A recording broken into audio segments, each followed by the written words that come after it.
very kind of over-the-top, alarmist sorts of predictions. We also identified other themes in concerned comments, and we found that fear was an incredibly common attitude in the comments, particularly in Tom and Morgan. Dislike of or being creeped out by deepfakes, as well as comments that also mentioned something positive. So they mentioned concern, but they also mentioned something positive in the same comment. We coded those as positive. Were much less common in the concern comments. And so you can see, I should have a circle there. Yeah.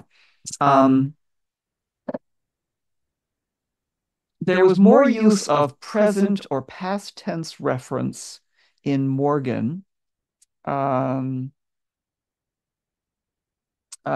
well as more media references. And this latter stems from the fact that a great many people who saw the Morgan video thought of the movie The Matrix. I don't know if this movie is popular in Indonesia, but it's a very popular science fiction movie that they had multiple versions, Matrix 1, 2, 3, 4, and so forth, starring Keanu Reeves. And they wanted to make the same joking reference. Oh, it's like The Matrix, which was a dystopian science fiction world where nothing was real. All three threads contained an equal amount of imagined scenarios. Tom and Morgan also seem to elicit similar levels of conspiracy theory comments. This slide shows some examples of the other themes that express attitudes. Note that some of them are also catastrophizing. First one, we're screwed. AI will, without a doubt, be used against us in some pretty awful, terrifying ways, coded as fear. Okay, this is getting super creepy now. This tech is getting insane, coded as creepy. This needs to be banned immediately, coded as dislike or censure. And these are also catastrophizing.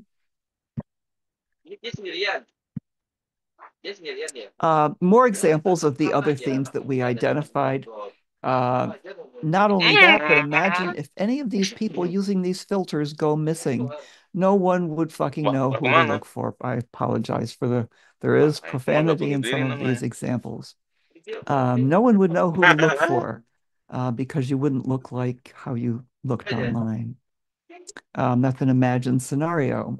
Or this example, Donald Trump died in 2022 and he's campaigning, winky face. This is an example of the conspiracy theme and present or past reference. And finally, an example of media reference, very common examples like this. AI is making the Matrix real. We've also started looking at how the concern comments are expressed linguistically and rhetorically. Verbal morphology, such as tense marking, plays an important role. There are a number of future tense statements, such as people are going to die because of this tech. Present tense with future time reference, such as after a few years, no one believes anything that they see because the fake looks so real. This is a lupa prediction. promonya apa. Mending kamu berhenti And dulu present tense ITS. with present reference, such as Kalau masih we're adanya in the sampai sekarang. beginning of a Black Promo. Mirror episode. Yang itu 30 Black MB. Mirror is another science fiction movie that talks about a dystopian future. I would say more about these movies, but I haven't seen them myself. I'm not a science fiction fan. Dia 15. Other 15 linguistic gimana? strategies involve different kinds of verbal morphology. If-then constructions, for example. I guess if the meaning if the president, suddenly starts using complete coherent sentences, then you'll know something's amiss. The implication here being a reference to President Joe Biden not being able to use complete coherent sentences, and therefore if you see him doing so, you'll know that he's a deep fake. The use of epistemic modality, particularly of possibility and prediction, as in people could create AI-generated content and use it against people. Also, deontic modality, expressing obligation and permission, such as this should be illegal. and use of imperatives, both somewhat sarcastic and literal, such as enjoy your life while you can and good luck, you're going to need it.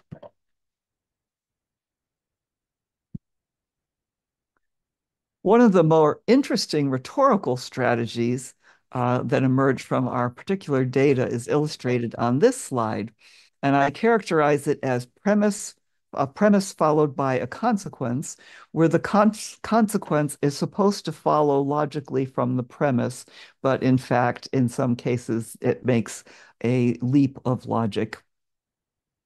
The first example um,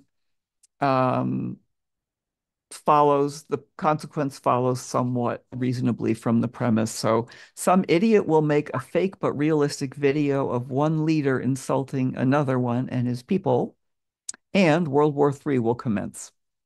Okay, because you faked political leaders. But the next two examples are a little bit more over the top.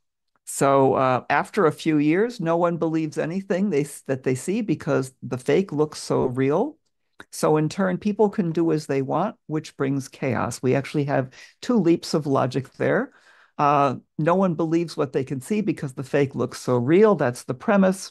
So people can do whatever they want. Okay, I'm not sure that that follows logically. And then people doing whatever they want brings chaos. So there's a couple of leaps there. And then we have the last example. Deep fake news in 2 years is the premise. End of civilization is the consequence.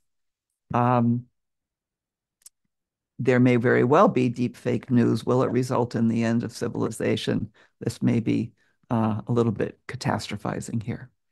Another interesting rhetorical strategy that was used quite a bit is the use of performed dialogue to act out a hypothetical future scenario, as in this example. Imagine criminals caught red-handed. It was not me, Your Honor. It was deepfake. Judge, okay, you are free to go. We found a number of examples of this kind of acting out. Some other rhetorical strategies are illustrated here. Quotation was used quite a bit. Here's a quote from Stephen Hawking. The development of full artificial intelligence could spell the end of the human race. Rhetorical questions. What good comes out of deep fakes? Implied there is no good that comes out of deep fakes. Metaphor. It's an incredible tool, but there are lots of changes to make this a weapon. So a tool and a weapon. And of course, sarcasm. Everyone loves getting catfished because fake people online are better than real people in person. So both parts of that are sarcastic. Okay. Then we were curious to know if social media comments about deepfakes would change over time. For example, would they become less catastrophizing and more accepting over time as deepfakes become more common? For this purpose, we compared 3 time slices for comments in the Tom and Morgan threads. We couldn't do this for the beauty comment thread because that thread was only up for 2 days, I think. So it attracted thousands of comments in 2 days, and then Reddit shut it down. So we don't have any time depth there. But for the other two, we have a time depth from 2021 to 2024. The Tom thread shows some trends in the expected direction. In this chart, we can see that the percent of comments expressing concern about deepfakes and AI in Tom decreased between 2021 and 2023 or 2024. And in the bottom there in small font, these are the actual dates for each of those time segments. And you could see they are pretty separate. So the first one is 2021, the second one is 2022, the third one is 2023 and part of 2024. And there is a decrease in expressions of concern. We also found that desire acts decreased over time in the Tom thread, while claim acts increased over the 3 time blocks. And we can see that in these two charts. This might suggest that deep fakes are prevalent enough that commenters feel they are no longer a future threat, but rather a current reality. So instead of the desire acts, which talk about futures and hypotheticals, we have claims which are more likely to refer to the present time. Other trends in the Tom thread include a decrease in present and past reference, and this is closely related to a decrease in comments that express conspiracies. For example, all the bad things you're afraid of has already been happening. The government is behind it. You're just being duped and so forth. So those kinds of statements tend to use present or past tense to say this is already happening. And those are declining in the Tom thread. Seems to be encouraging, right? Also, there's a decrease in imagined scenarios over time, which goes along with a decrease in desire acts. And there's an increase in media references over time. And many of these media references are playful. So we're seeing those increase. So this all seems to support what we might expect about changes in attitudes over time towards deepfakes. However, the Morgan thread shows different trends. Comments that express conspiracies and doomsday predictions about the end of reality actually increase over time in the Morgan threads. And both of these trends look like they are pretty significant. But also, mentions of crime decrease over time, while comments that also express something positive about the future with deepfakes increase significantly, especially in the middle compared to the earliest time slice. Now, why might this be? Why are the Tom and Morgan threads different? Uh, One reason may be that the Morgan thread was started by Dutch computer scientists. It was posted in the early morning, I guess, in the Netherlands, which would have been in the middle of the night in the United States. And people in the United States didn't wake up until a few hours later. There were already a lot of comments from people in the Netherlands, especially from computer scientists, and they were not catastrophizing. They were admiring the technology. They were saying, "How did you do that? That was very clever. What's that music you used in the background?" They were discussing the technical aspects. But then morning comes around in the United States, a whole bunch of other people come online, and these are not computer scientists, these are just general internet users. So that could very well explain why we see an apparent increase in catastrophizing. It's a different population in the second and third time periods. Whereas the Tom thread attracted general interest and maybe a bunch of Tom Cruise fans from the beginning. And so we don't know because we've only analyzed these three threads so far, but it may be that the Tom thread is more representative of ordinary people's attitudes and how they change over time than the Morgan thread. Okay. We are now in a position where we can revisit our research questions. The first question asked, how much concern do people express online about deepfakes? We found that 22% of comments express concern in some form, and this ranged across the three threads from 19% to 23%, so not a huge amount of variation. All three threads expressed quite a lot of concern. How do their comments envision the future of deepfake technology? They see it as dangerous, as scary. They envision the end of the world, the end of reality, widespread spread of misinformation and disinformation, crimes, um, many negative things. How does this vary depending on the purpose of the deep fakes, whether it's a warning deep fake, an entertainment deep fake, or a beautification deep fake? We expected that there would be differences, and there were differences. The Morgan thread, people commented more on the end of the world, misinformation, and war. In the Tom thread, there were more comments that referred to entertainment. In the beauty thread, there were more comments that referred to dating and body dysmorphia. But these differences notwithstanding, there were also a lot of commonalities across the three threads. Do the concerns change over time? From what limited data we've looked at so far, I would say yes, that there is evidence that over the approximately 3-year period that we collected these comments, there were a lot of changes that were taking place in AI during that time.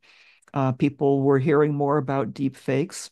Um, and the Tom thread in particular suggests that people are catastrophizing less over time and maybe becoming more accepting of the technology, although the patterns do differ between the Tom and the Morgan threads for reasons that I suggested. Now, we didn't ask questions about two things that turned up that we thought were quite interesting that maybe would make for interesting topics in future research. One is that there were a number of comments that expressed avoidance of AI and deep fakes and maybe even the internet altogether. Um, for example, the more sophisticated technology becomes, the faster I walk away from it. You're human if I can shake your hand while looking you in the eye. So getting off the internet and go back to communicating face to face with people, or put your phone down and go outside. In other words, go touch grass, something in the physical world. Um, Another person said, "Fuck it, I'm going fishing. I'm getting out of here and going fishing." Another person said, "That's it, I'm out." So total, avoidance. Let's just go on. Let's go offline, go back offline. Another theme that we saw was pushback against the catastrophizing.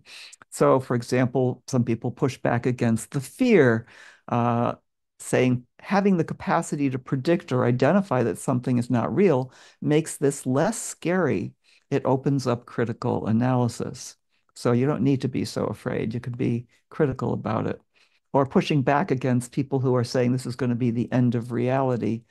Unlikely, as there would be counter technology to prove that the video is fake. It will likely always be detectable by advanced computer technology. So these are, we didn't actually look at these in detail, but it was an interesting observation that came up alongside the catastrophizing. So I don't want you to think that people were only catastrophizing. There's other things going on. So how do we interpret the comments in the threads that we looked at? From a pragmatic perspective, their illocutionary force is often as expressives, as informing, or warning acts. From a psychological perspective, these kinds of comments are often catastrophizing. This coping strategy may be employed for either self-protection or as a motivator. Talking like this is a way to prepare oneself mentally for the worst possible outcome, whether that's the end of the world, the unraveling of reality, or the end of your dating life. And once you're prepared, in theory, you don't have to worry. It also justifies the commenter choosing not to take action, since the catastrophic end is a foregone conclusion. There isn't any point in trying at all. Alternatively, commenters may also think this warning will motivate themselves or others to do something. But while it may make them worry more, it's not likely to encourage long-term solutions. So that's one dimension of this that we thought was interesting. Commenters, as another part of their coping strategy, we noticed that commenters often turn to popular media as a way to process and explain their concerns in a way that was relatable to other people, because these movies, these dystopian science fiction movies, were very popular and a lot of people had seen them. And finally, we found that deep fakes seem to trigger general anxieties about AI, with people often conflating deep fakes and AI in their comments, or even referring to deep fakes only as AI. So, in conclusion, from a linguistic point of view, the Desire Speech Act, we believe, is important in understanding discourses about new technologies, such as deepfakes, but also it could be applied to ChatGPT, to cryptocurrency, to other new technologies that are controversial and that may trigger anxiety in people. Um, Also, linguistic pragmatics can shed light on how people cope with rapid technological change. And we hope that this research has demonstrated that empirically. And I'd like to leave you by suggesting some future directions where this analysis could be expanded. This is very recent work. We're still working on this. Um, we plan to look at other speech acts besides desire and claim. We just kind of group some other speech acts together as an other category. Um, Definitely, we should look at comments that don't express concern or that push back against concern comments. We should look at more video threads in each category, and we're planning to do that. And we also want to analyze change over time as deepfakes become even more mainstream and as we have a deeper time depth. And I think we really will eventually see changes in the discourse from these earlier videos as time goes by. And with that, I'd like to introduce my research team. There we all are over Zoom. And thank you very much for your attention. All right. Yeah, thank you very much.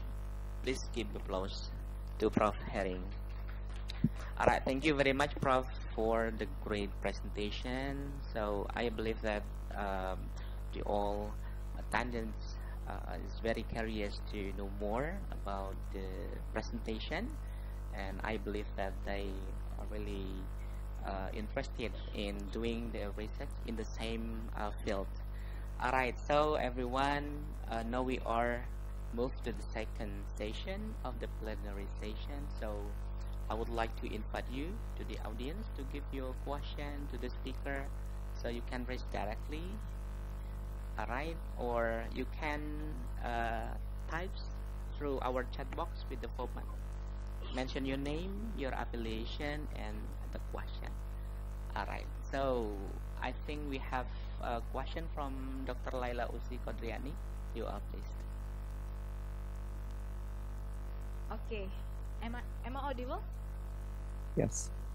Okay, thank you. Welcome, Prof. Herring. Thank you for coming to ICLLLE 2024. Thank you for inviting me. Okay, and finally we meet each other here, yeah. Well, I would like to tell my story first. Yeah, it started on my doctoral studies when I read some of your writings, and then I admire your writing a lot. Yeah, and it inspires me to create my dissertation as well on this case discussion about teaching and learning communications through online learning situations through computer-mediated communications analysis.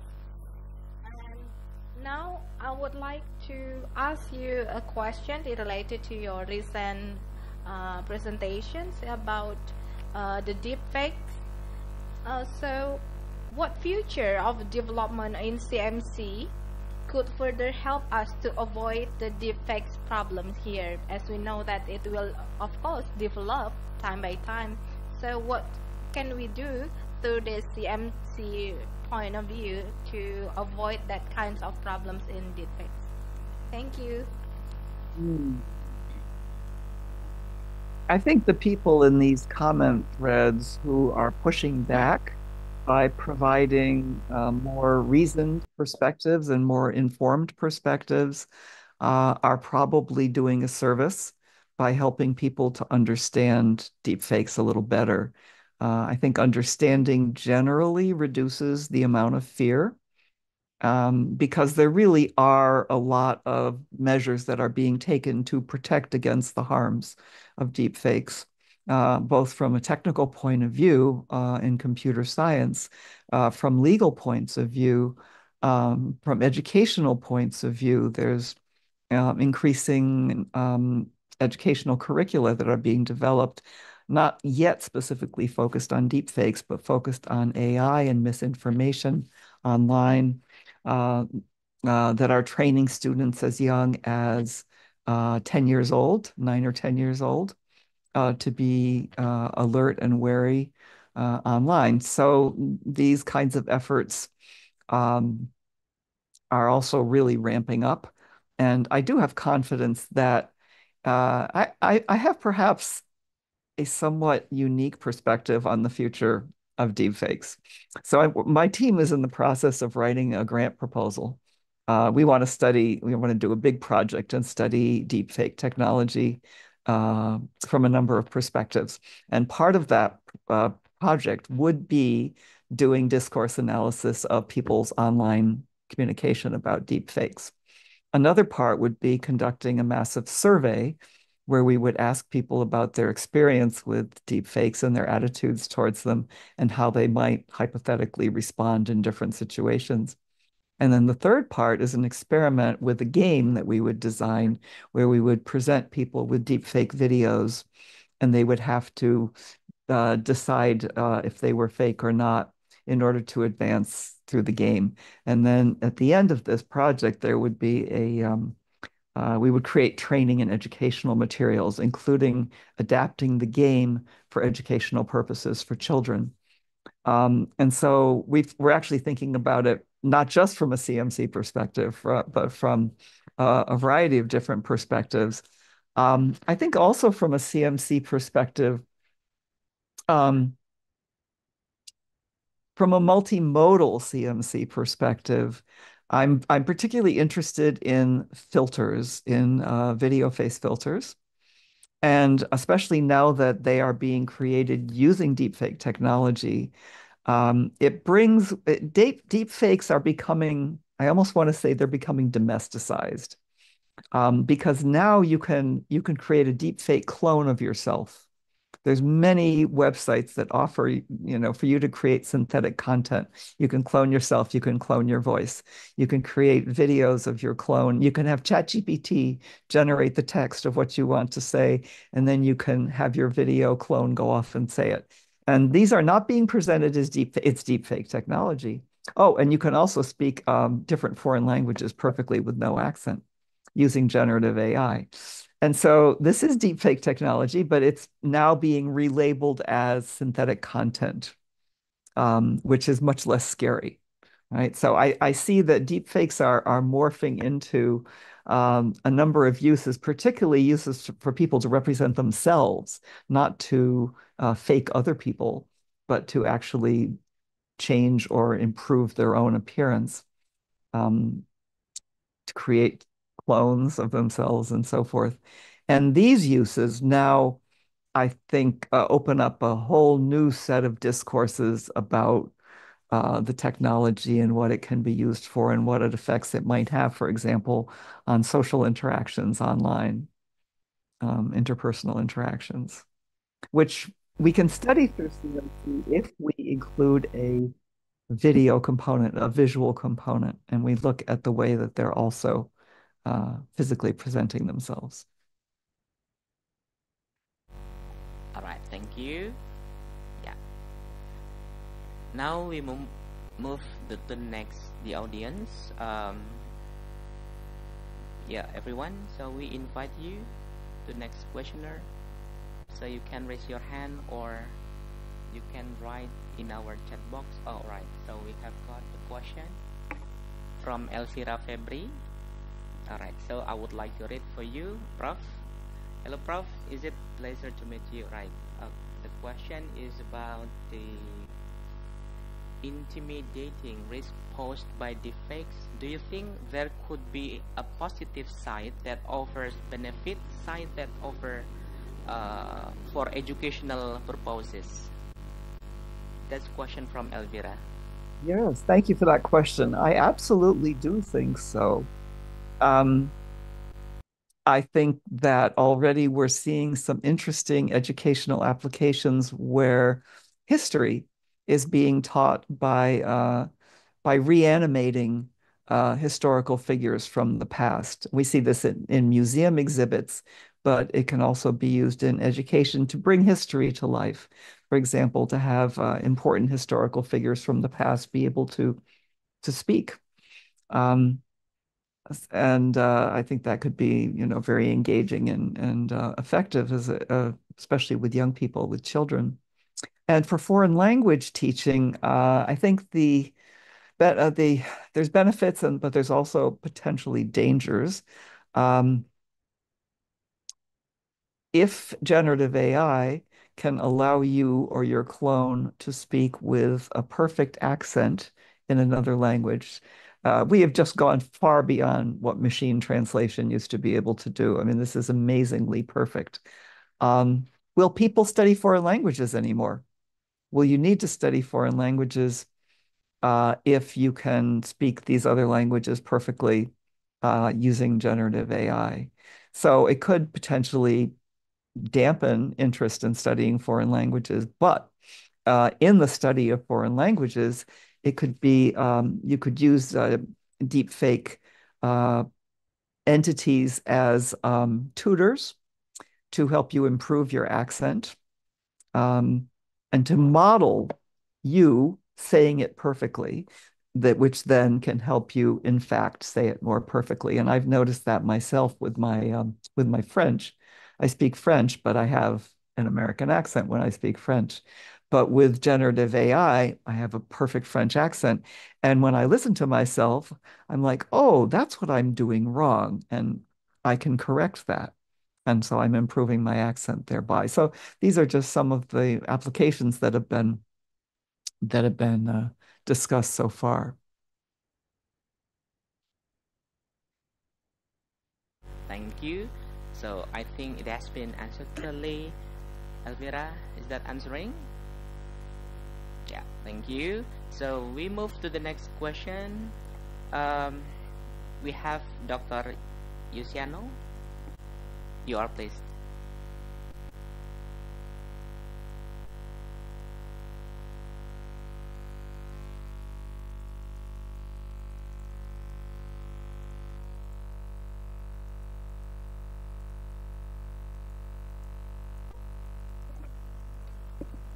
Check. Am I audible? Yeah. Yes. All right. Thank you very much for the opportunity. I am Muhammad Yuseno Kardiansyah from Universitas Teknokrat Indonesia. It's nice to see you, Miss Herring. I just wonder whether among the circle that you are researching right now, there can be an alternative of seeing the phenomenon of these deepfakes. Like maybe there is opportunity to see this as the new reality. I mean, like the reality which is stimulated by new way of thinking, which is post-truth reality, or to see this or to accept this as the new reality in postmodern civilization, so that it can lead the discussion to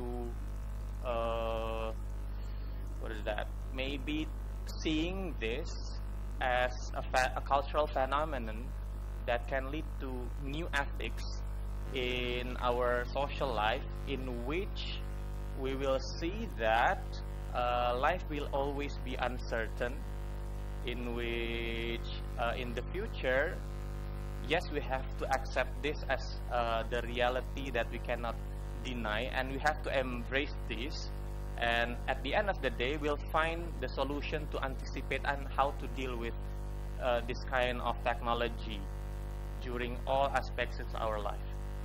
I think I do really need your enlightenment on this kind of matters, Miss. Thank you very much for your attention. Thank you very much for that question. It's very much along the lines of my own thinking. I believe that we are headed towards a post-authenticity world, especially online. And this is different from the post-truth era that we are currently arguably living in. And I draw parallels with the way that technology has affected privacy. So privacy was held as a fundamental social good. Individuals had absolute right to their personal privacy, but the internet has eroded privacy through it's the way that it just performs surveillance and gathers information about people. And we have come to accept that, especially younger generations see no problem with having actually much less privacy than we older generations had. And so it's been claimed we're in a post-privacy world, and I believe that that's true online. It's also been claimed that it's now post-truth world, and that pertains especially to the veracity of verbal messages.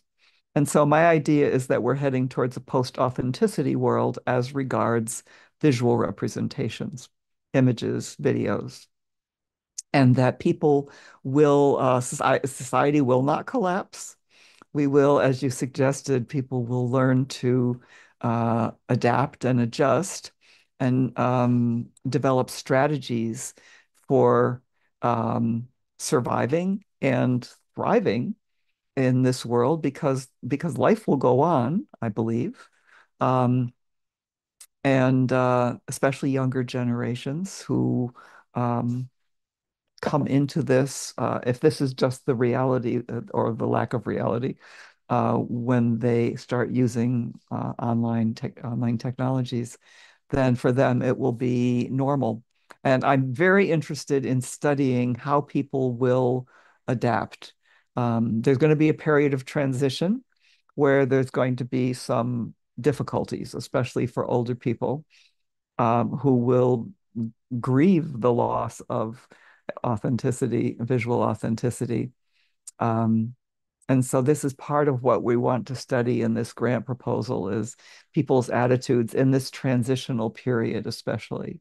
How do you go from this sort of panic, this moral panic about deepfakes and AI right now, to a future where they're going to be mundane and commonplace, and authenticity will not have this strong value on what you see is real as older generations have had. So thank you so much for your comment because I think you articulated that very well, of where I agree that this is where we're heading.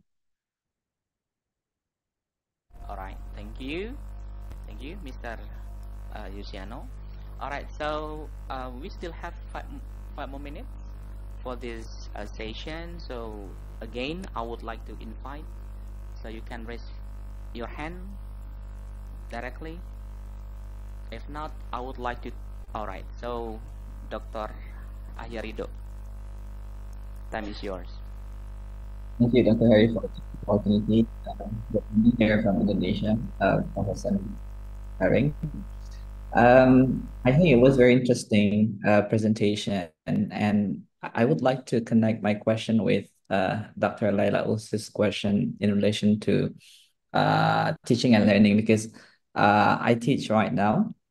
So I think I see a lot of teachers in school levels until university teach like using deepfakes videos, and also use that. And then also a lot of students already consume deepfakes in their daily basis. It's very easily found in the internet, on the social media. So my question is, what is the future psychological impact of this use of deepfakes videos, especially for younger students or even older students in the universities in terms of psychological effects, like because they are exposed to both real and manipulated contents.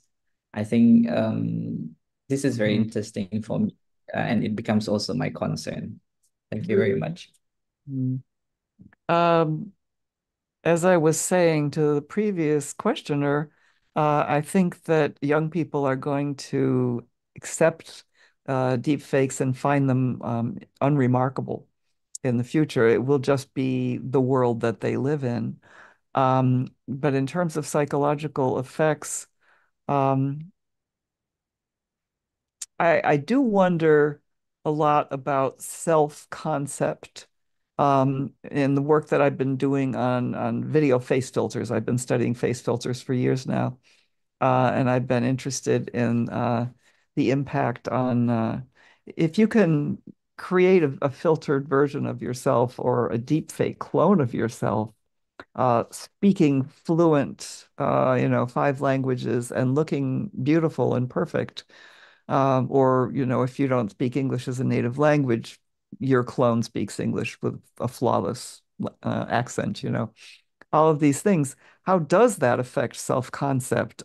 Does that make people more dissatisfied with their actual appearance and actual abilities?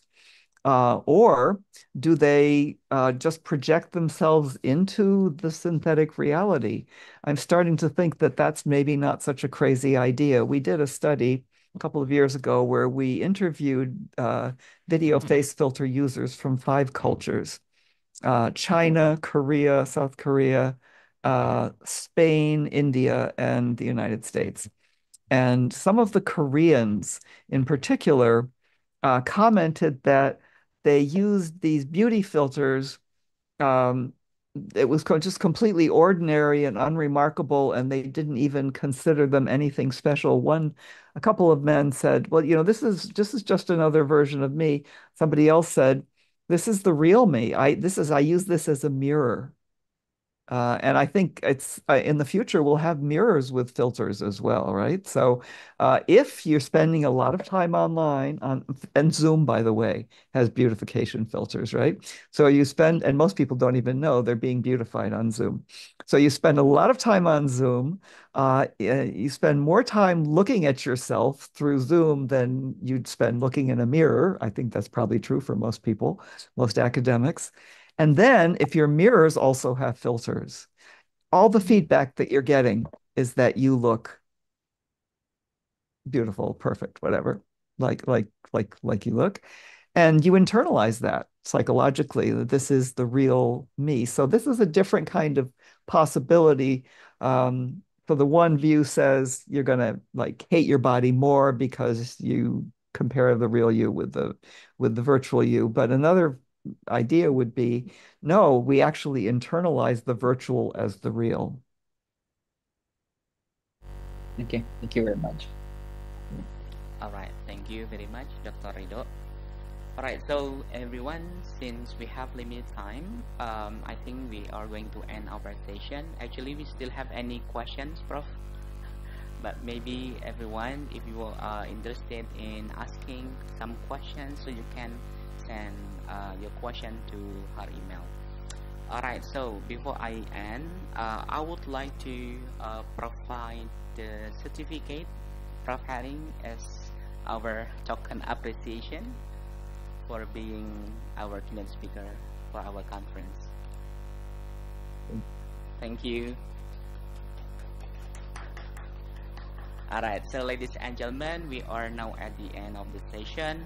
I would like to say thank you for the speaker, Prof Haring, and also for the audiences for involvement in giving your question. So I end. Assalamualaikum warahmatullahi wabarakatuh. And I back to our host.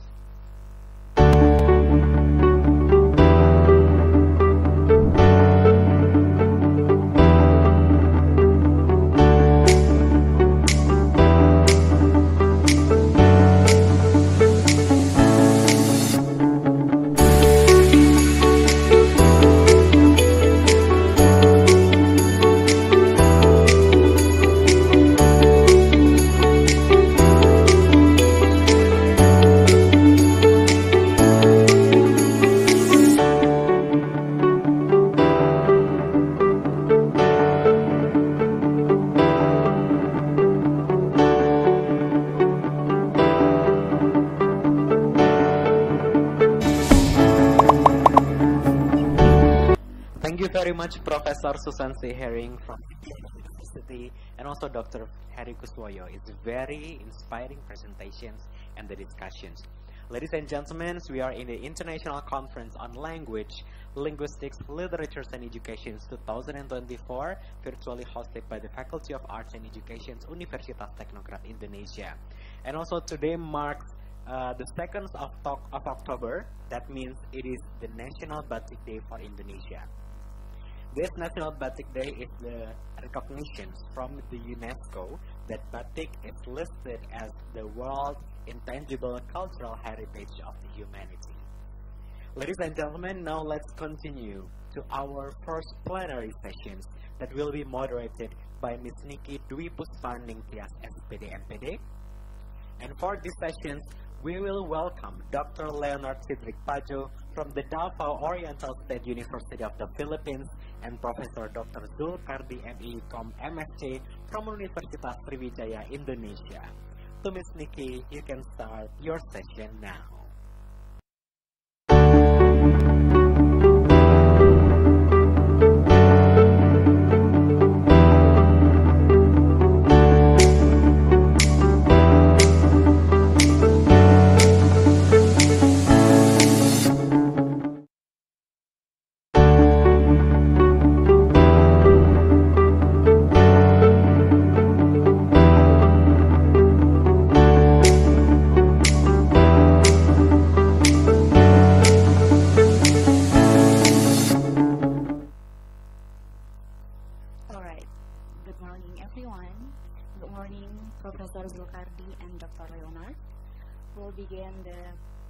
Session 1 of this conference. Well, ladies and gentlemen, welcome to plenary session 1 of the 4th International Conference on Linguistics, Literature and Education, Faculty of Arts and Education, Universitas Teknokrat, Indonesia.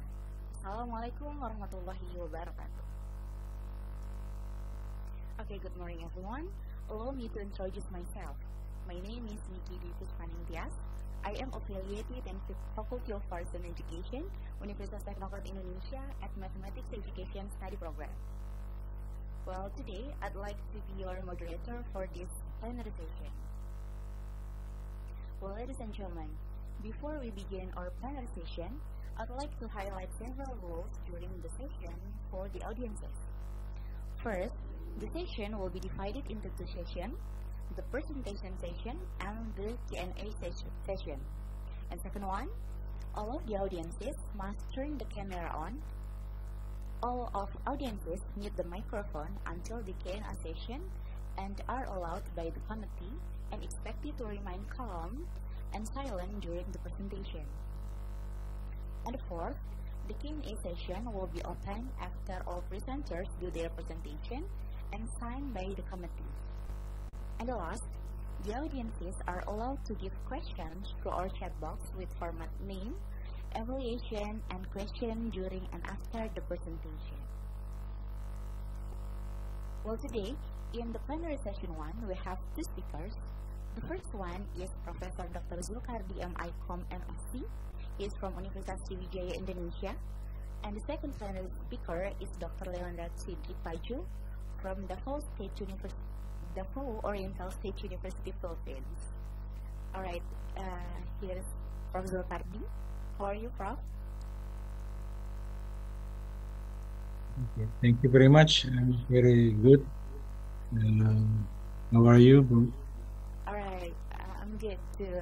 Professor, are you ready for this conference, Prof? Yes, I'm already now using batik. So this is today is International Batik Day. Alright, thank you, Prof. Well, ladies and gentlemen, without further ado, let's welcome the first speaker of our plenary session, Professor Dr. Zulkardi M.Hum, M.Sc. from Universitas Sriwijaya, Indonesia, with the theme Mathematics Literacy for Supporting Global Skills of Students in Indonesia. Well, Prof. Zulkardi, time is yours. Okay, thank you very much. Okay, this one is in. Yeah. So now, can you see my screen? Yeah.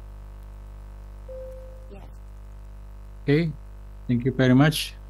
Good morning, everybody, especially for the lecturer of Universitas Teknokrat Indonesia, my friend. Thank you very much for invitation, Bapak Dr.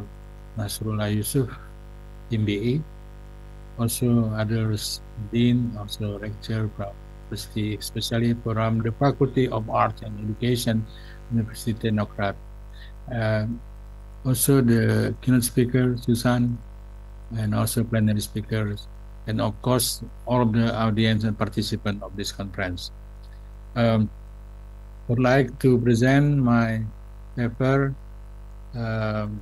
focus on what my background especially is about education, mathematics literacy, for supporting global scale or the 21st century scale, for instance, in Indonesia.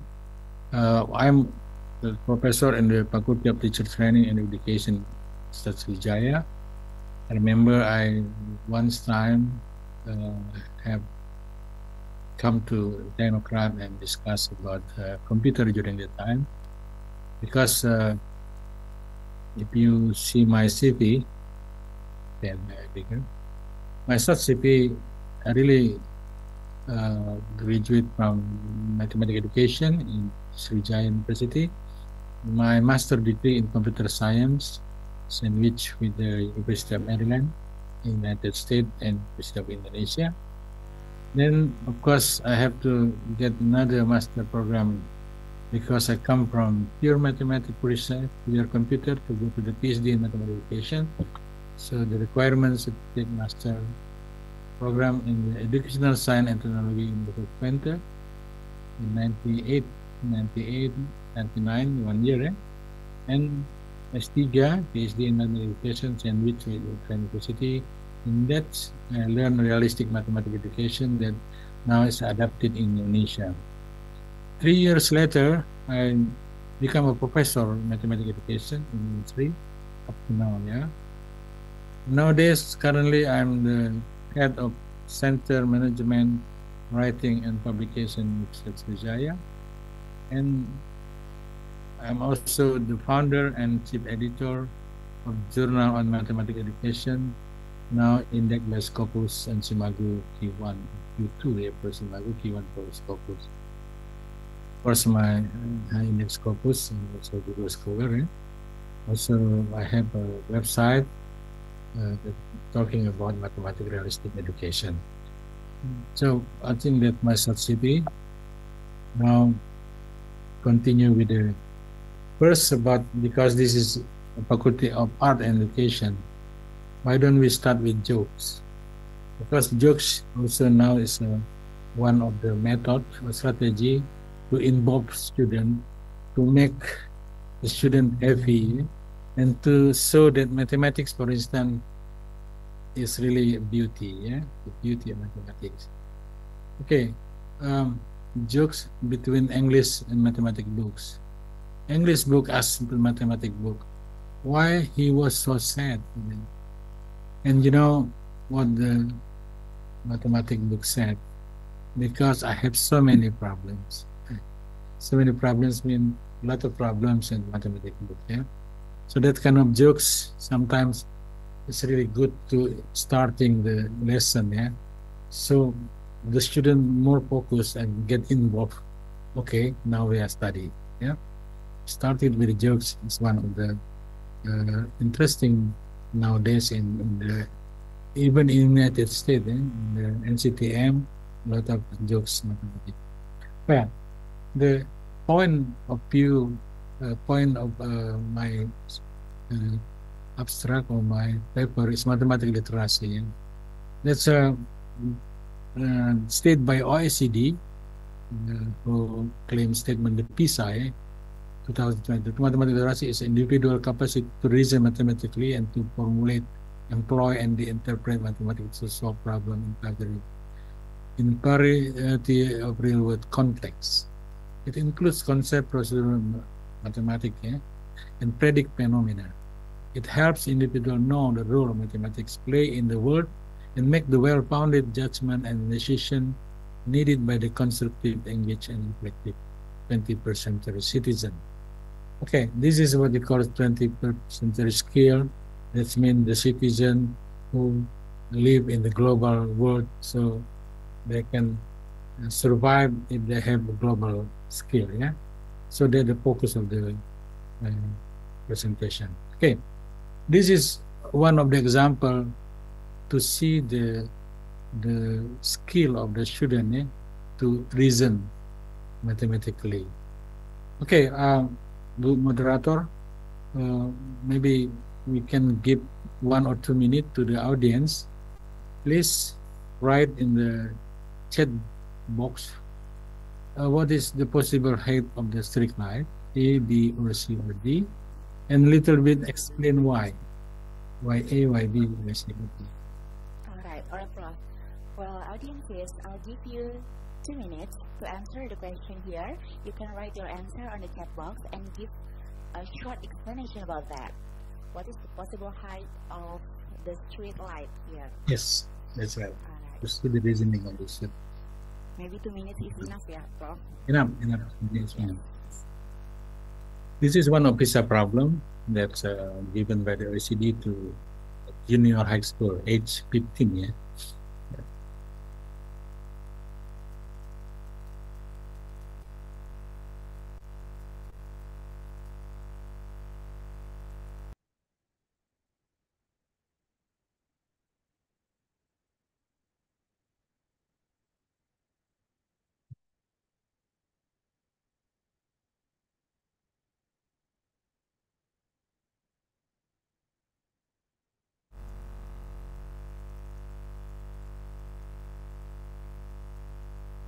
Oh, you see, if there is only A, B, C, or D, there is no score, no point. So it should be with your reasoning, yeah? Should be your reasoning. All right, there are several answers, but maybe from Mr. Ayarido, because it looks like 7 meters. Yeah. And because I guess it. Guess it, yeah. Anyone else? 7 meters, yeah. Logically speaking, 7 meters, because I'm just, he compare with himself, yeah, that's very good. So, yeah. 3, yeah, very good answer, I guess. Yeah, another 1 minute more. Okay, I think enough. But the idea, 7 meters because it is the most reasonable answer among the option. Possible street light is yeah. Okay, thank you very much. You can imagine it, a lot of answer and true answer, yeah, with different reasoning, with different solution, yeah. That's very important, how to get the reasoning of a student. You remember, if just A, B, C, D, there is no score, no points. You have to give your reasoning. That's one of the skill they have to be grow in our student to reasoning and communicate their reasoning, yeah. So communication and reasoning should be together. Okay. Okay. Well, last July I spoke about 2 decades of developing mathematical literacy in Indonesia from PISA 2003 and 2002 with my colleague, my wife Ratu Irma. In Sydney, in Australia, there is a big conference 4 years, every 4 years. It's me 15, yeah, International Congress of Mathematical Education. So like what we call like Olympic mathematical education. I speak in the topic study group about mathematical literacy, and one of the slide that I give to the presentation during the time, this is what called PISA result of Indonesia. Yeah, you can see in the PISA there is a stand for Program International Student Assessment, in which our country is not so good the result. Yeah?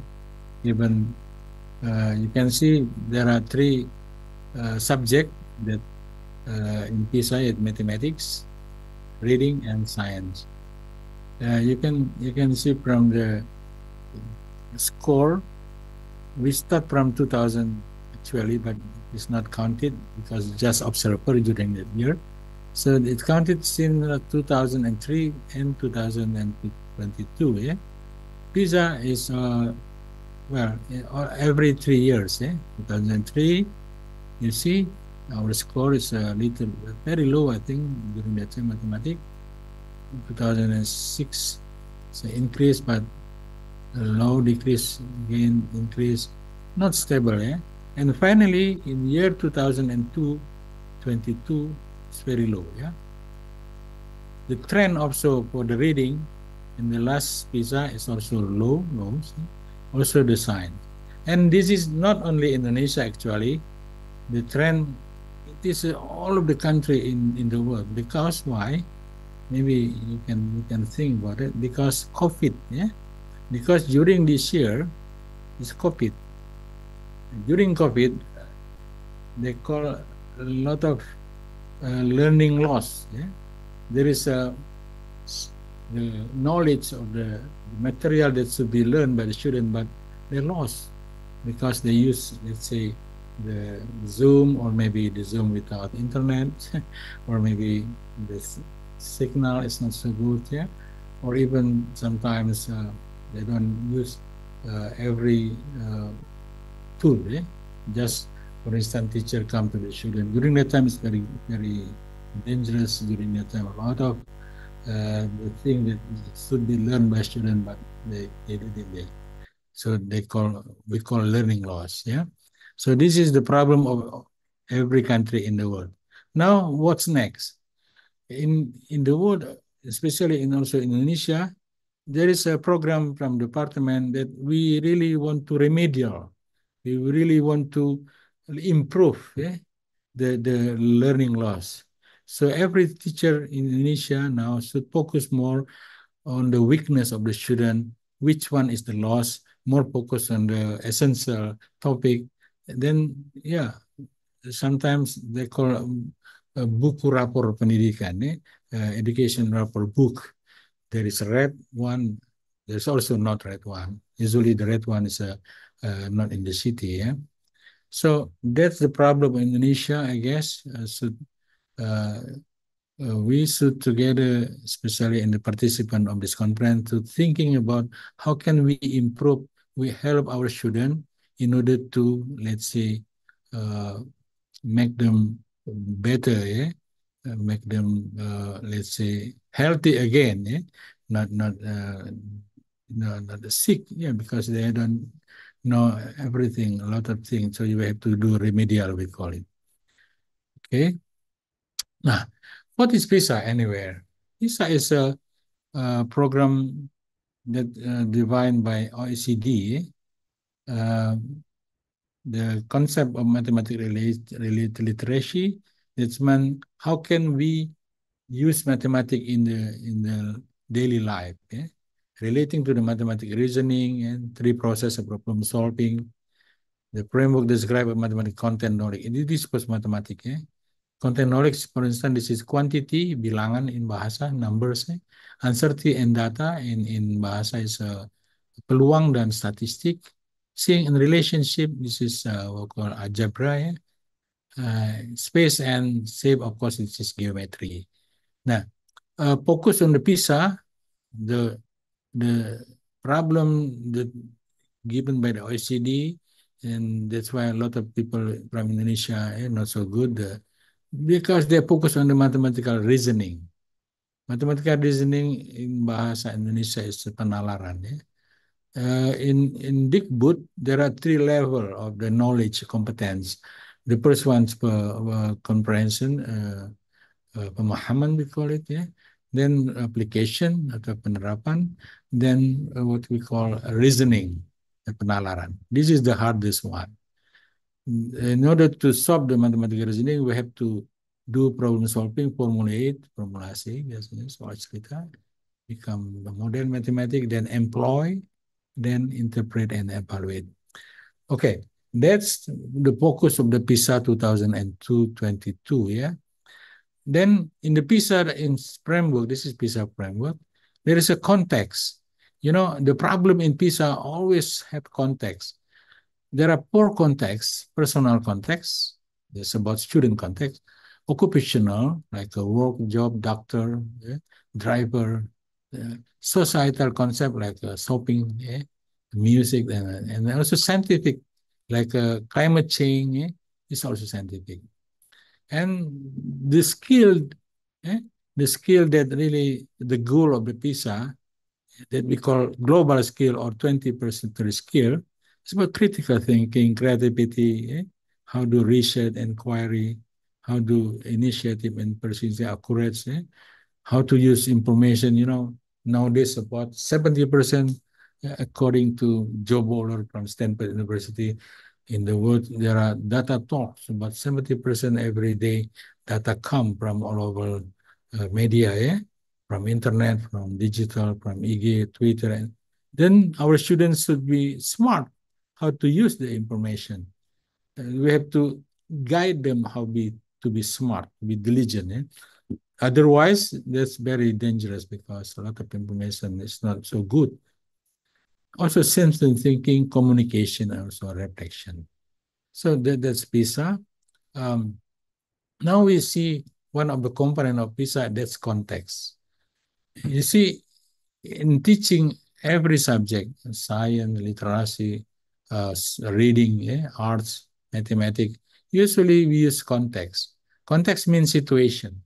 Situation. If we learn something from the situation, our situation, then it is easier. It is, make the student directly get involved to the problem, yeah. But in mathematics, we continue with the using the abstract formula, for instance. Then the student become confused. Okay, context: personal, occupational, societal, and scientific. We choose one context. Okay, this is in Lampung. Okay, well, let's see. This context we call Siger. Siger crown. I remember this is for party, because my wife is Ratu Ilma, is from Manggala, from Lampung. Then during the time, she's wearing siger, and I'm also wearing that kind of siger for the men. It's a man. But this is the biggest siger in the world, I guess. If you come from Java and using a boat, or maybe, then you can see from the sea, from far away, there's a big siger.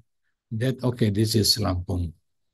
Now, the question, the first question, if using context, we ask a student to, let's say, communicate about the contract. This is really the first easier, or the first thing that you can use in order to guide or to force your student to communicate. So the question, what do you notice and what do you wonder? Okay, moderator, please help me to ask at least one participant what she or he's noticed and what she or he wonder about this figure. Please. All right. Okay, participant, anybody want to speak? Place your hand. What do you notice and what do you wonder about this picture? This is very well-known context. No?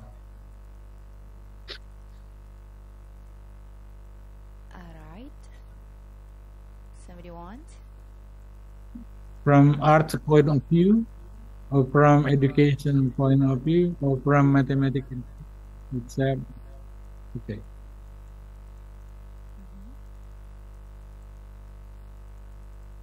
Okay. Once. Right. Okay, somebody answer on the chat box, Prof. Okay. 3 reason power, maybe, Prof. Oh, represent power, maybe, Maybe if I can answer, Prof. Okay, please. Yeah, okay. Are you Okay. Informasi? In mathematics, it's related to geometry, Prof. It's like the form of triangle in a two-dimensional, or like a little bit like a cone in three-dimensional shapes, maybe. It's really geometry. Yeah? It's actually not triangle, but this is sometimes used by what we call symmetry concept. Yeah, it's very symmetry. There is if you, let's say, this is one of a line, symmetry line, and then this is the left and the right side is really the same.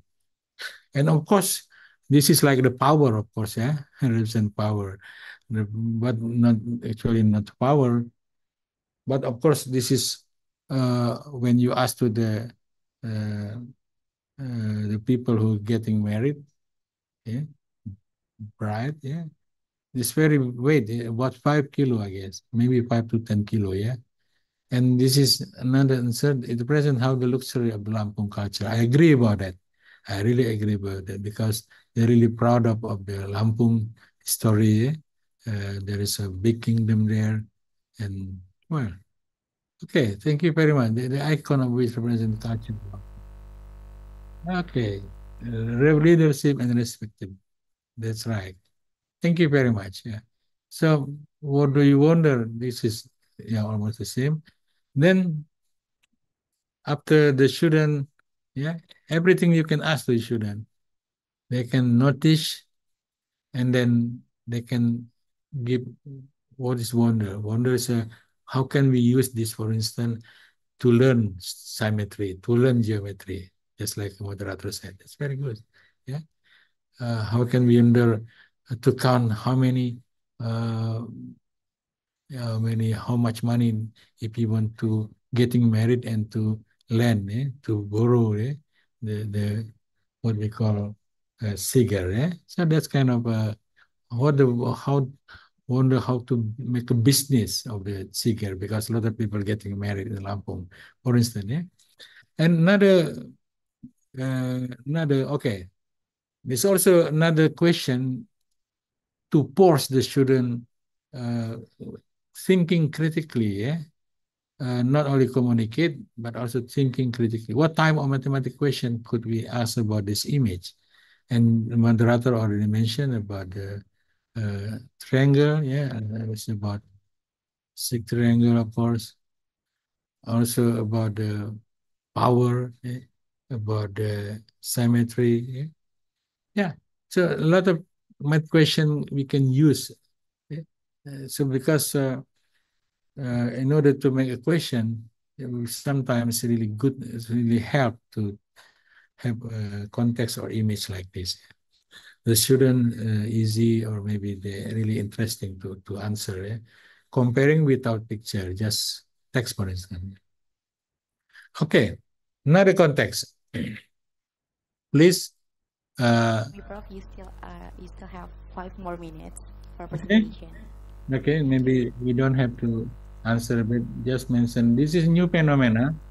There is a new highway or toll we call Bakahuni Palembang because I'm in Palembang. The distance about 370 kilometer. The cost for highway toll is 400,000. So we can ask the student, what do you notice? What do you wonder? Oh, or maybe we can ask the student, estimating how many hours by car from Bandar Lampung to Palembang.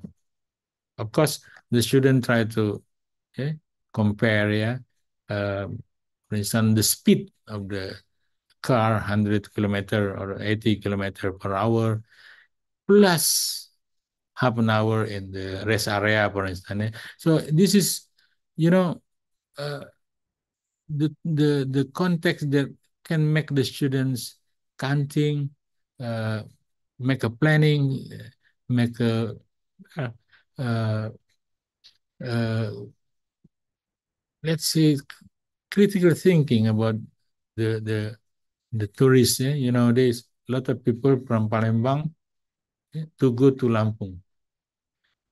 Yeah, during weekend. Why? Can you? Okay, I can answer for you. Palembang to Lampung, a lot of people coming because only 4 hours, about 4 hours. During that time, it's about 12 hours. And in Palembang, there is no beaches, no beach.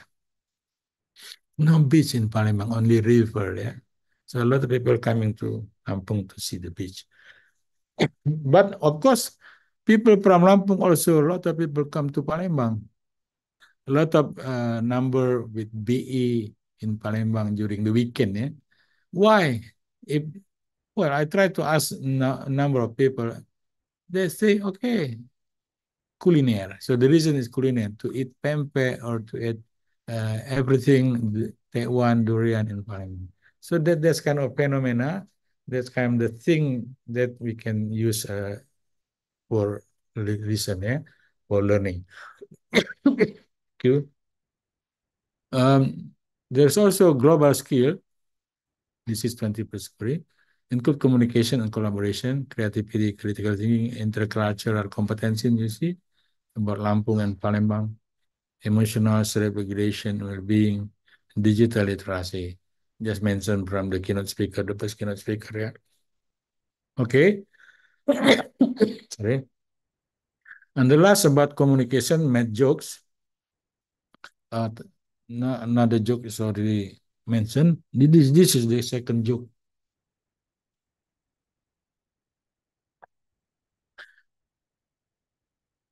Maybe you want to describe. Sorry.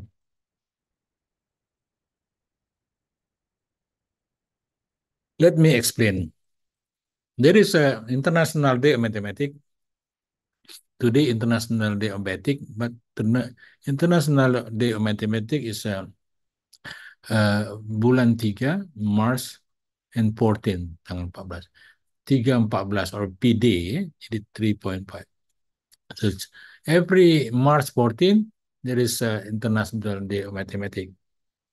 Every that year, a lot of competition. One of the competition this year, yeah, is to make a what we call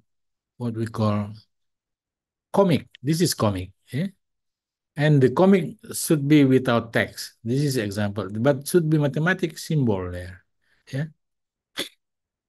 And this is waiting for the copy in line, eh? Yeah, in line for the copy in the morning in the Texas, America, in the Austin, yeah. But the interesting, in line or queue, antrian in bahasa, should be used mathematics. For instance, bracket, kurung, pangkat, exponent, multiplication, division, addition, and minus. So, besides he give the good comic, they also have concept how can we use operation in mathematics. Yeah, so that one of good. This also about good comic. Yeah, from Arab. Yeah, I don't know. This surprise. What other thing can you add, subtract, multiply to? So this is one what we call punuk in bahasanya. Second punuk, then come three punuk in Arab. Yeah, this is we call unta, ya, unta in bahasa. Okay, another joke, degree. Rapi Ahmad now have a degree, honoris causa, yeah, degree because give honor. Now, degree in jokes, do you see that circle over there? Yeah, he's really smart. Why? He has 360 degree. Ya. Jadi lingkaran itu, the circle has 360 degree. Okay. This also made jokes. Why was Sikh afraid of 7? Because 7, 8, 9. Jadi here 7 is very dangerous because 7, 8, 8, 9. So 6 become afraid to 7. So that's kind of joke mathematics. And the last one, I think, and what does 10 plus 7 equal 13? And the answer when you add wrong, eh? Otherwise, it's never 13, it should be 17. This is the last one. In Bahasa Indonesia, you can see very interesting and very well known in Bahasa. What is the difficult topic in the mathematics? Explain. Maybe moderator give one answer from the audience. There is a division again because why? What? All right. Anybody knows why division is a difficult topic in mathematics?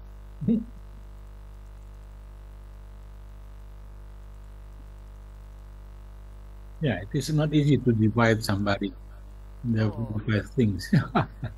Usually we just add for us, um, uh, multiply for us, yeah, and so subtract others for us. But it is not easy to give somebody, yeah, to divide or to give somebody. Sulit berbagi in bahasa. Okay, thank you very much. Because of time, of course, there is an email. Maybe you can also reach me in CICID. It's a number of IG, X, Twitter, yeah. And also there is a YouTube, because I have graduate 20 PhD student in mathematics, a lot of research about mathematics, also about literacy, about digital learning. You can see in the web or maybe in the journal of mathematics education. Okay, thank you very much. Back to you, moderator. all right. Thank you very much, Prof. Zulkarni, for the insight and the jokes. And okay, ladies and gentlemen, we go to the second plenary speaker. Here is Dr. Leonard. Dr. Leonard, can you hear me?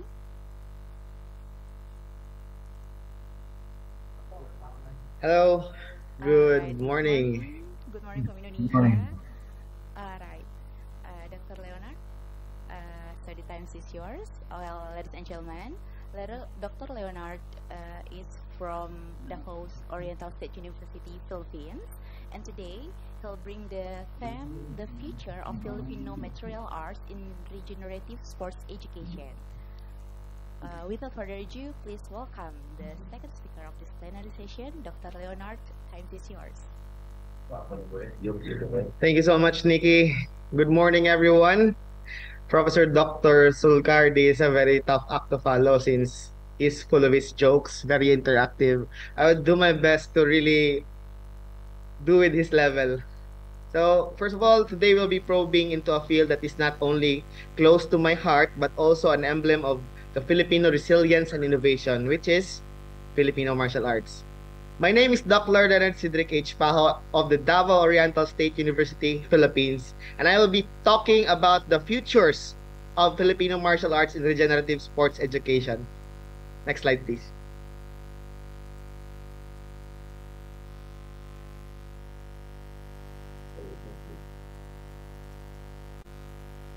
Okay, next slide.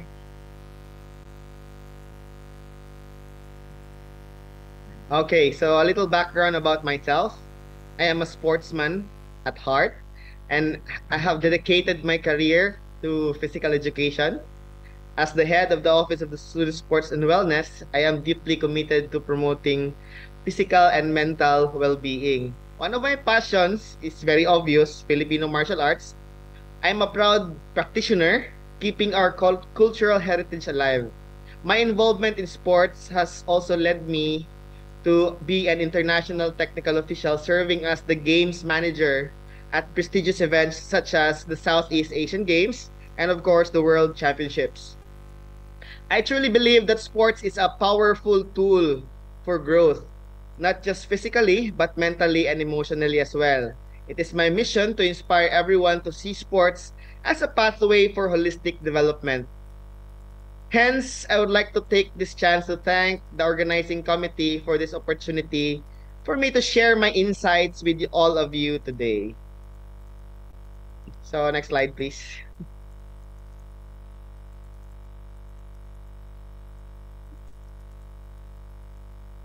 All right. So, as we envision the futures of Filipino martial arts in regenerative sports education, it is also important for us to recognize the rationale behind integrating FMA in regenerative sports education, in which it lies within these fundamental principles: cultural education growth, sustainable practices, and leadership unity. FMA is not just about physical skills. It's deeply rooted in Filipino tradition. In a future where sports education regenerates and renews itself, we need to anchor ourselves in practices that respect and sustain cultural identity. As we move forward, sustainability will be a crucial aspect of regenerative sports education, FMA is already aligned with eco-friendly practices. In the regenerative model, it can further support long-term sustainable sports education by focusing on environmental consciousness and community care. The future of sports education must prepare individuals for the complexities of tomorrow's world. FMA builds leaders through its emphasis on teamwork, unity, and discipline. It's more than just physical combat. It's about developing the character and resilience required to face future challenges. Next slide, please. Thank you. So before we look ahead into the future of FMA in regenerative sports education, let's start with a clear understanding of what Filipino martial arts truly is, or what we call FMA. FMA refers to a collection of martial art styles that originated in the Philippines, with a primary focus on weapon-based combat, but also integrates empty hand techniques.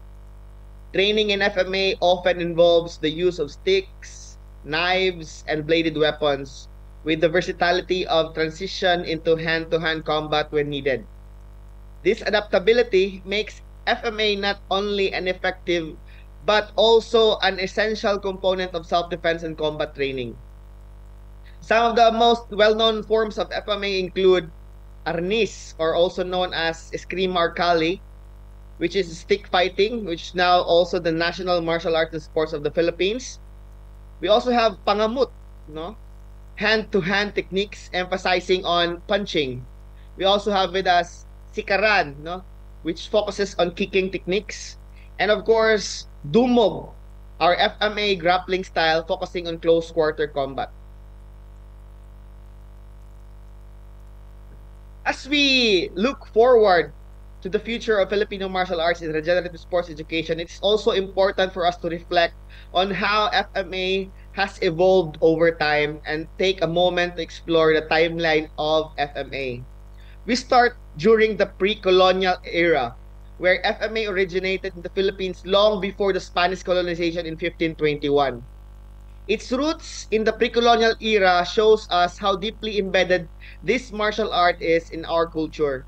Even then, FMA was more than just combat. It was a means of survival, self-defense, and preserving the community. Moving forward to 1521, the Battle of Mactan, one of the most iconic moments in FMA history, where Lapu-Lapu defeated Ferdinand Magellan. It is said that the weapons and techniques used during these battles were forms of early FMA. This moment signifies not only a victory in combat, but also the strength of Filipino resilience and unity. But during the Spanish era, during the Spanish colonization, FMA faced significant challenges. Spaniards outlawed and prohibited the practice of martial arts, including arnis, and the art had to go underground. However, Filipinos cleverly integrated the fighting techniques into mock battles of the Moro-Moro Place, ensuring that FMA would survive and evolve over the next 400 years of persecution. This era highlights the adaptability and tenacity of FMA, qualities that are crucial as we think about the future in sports education. Moving on to the revolutionary era, the Katipuneros, or the Philippine revolutionaries, used FMA techniques, particularly with bolos and farm tools, to fight against Spanish and American colonizers. The role of FMA in revolution shows how martial arts can serve a larger purpose, the defense of sovereignty and community. Jumping to 1979, the first National Eskrima Arnis tournament, the formal recognition of Arnis as a sport came in this year, when the first National Eskrima Arnis tournament was held at Cebu Coliseum. This was a pivotal moment that helped professionalize FMA and paved the way for its soon global recognition. 10 years jump, the formation of WCAF. In 1989, the World Eskrima Kali Arnis Federation, or also known as WCAF, was formed, professionalizing the sport even further. The first WCAP World Championship was also held that year. This step into the international arena laid the groundwork for FMA to become more than just local practice. It is now a global sport. 20 years later, 2009, Arnis became the national sports. In 2019, in 2009, Arnis was officially declared as the national art and sport of the Philippines through Republic Act 9850, authored by Senator Juan Miguel Zubiri and signed by former President Gloria Macapagal Arroyo. This recognition represents the turning point of FMA becoming an integral part of our national identity and sports system. As we continue to explore the role of FMA in regenerative sports education, it is also important for us to understand how FMA's teaching methods have evolved over time. This evolution is key to shaping its future in education. One is the traditional teaching methods. Traditionally, FMA was passed down through direct apprenticeship under a master or elder. This approach emphasized personalized instruction, learning directly from a mentor who understood not only the techniques but also the cultural significance of FMA. Through modern adaptation and cultural global reach, FMA has not remained static. Today, FMA has adapted to modern educational structures. Systems have been made. It is now integrated in standardized curricula in different Arnis systems, ensuring that students around the world can access the art through regulated sports programs. FMA tournaments, such as those held by WCAP, follow official rules and regulations, further professionalizing the art.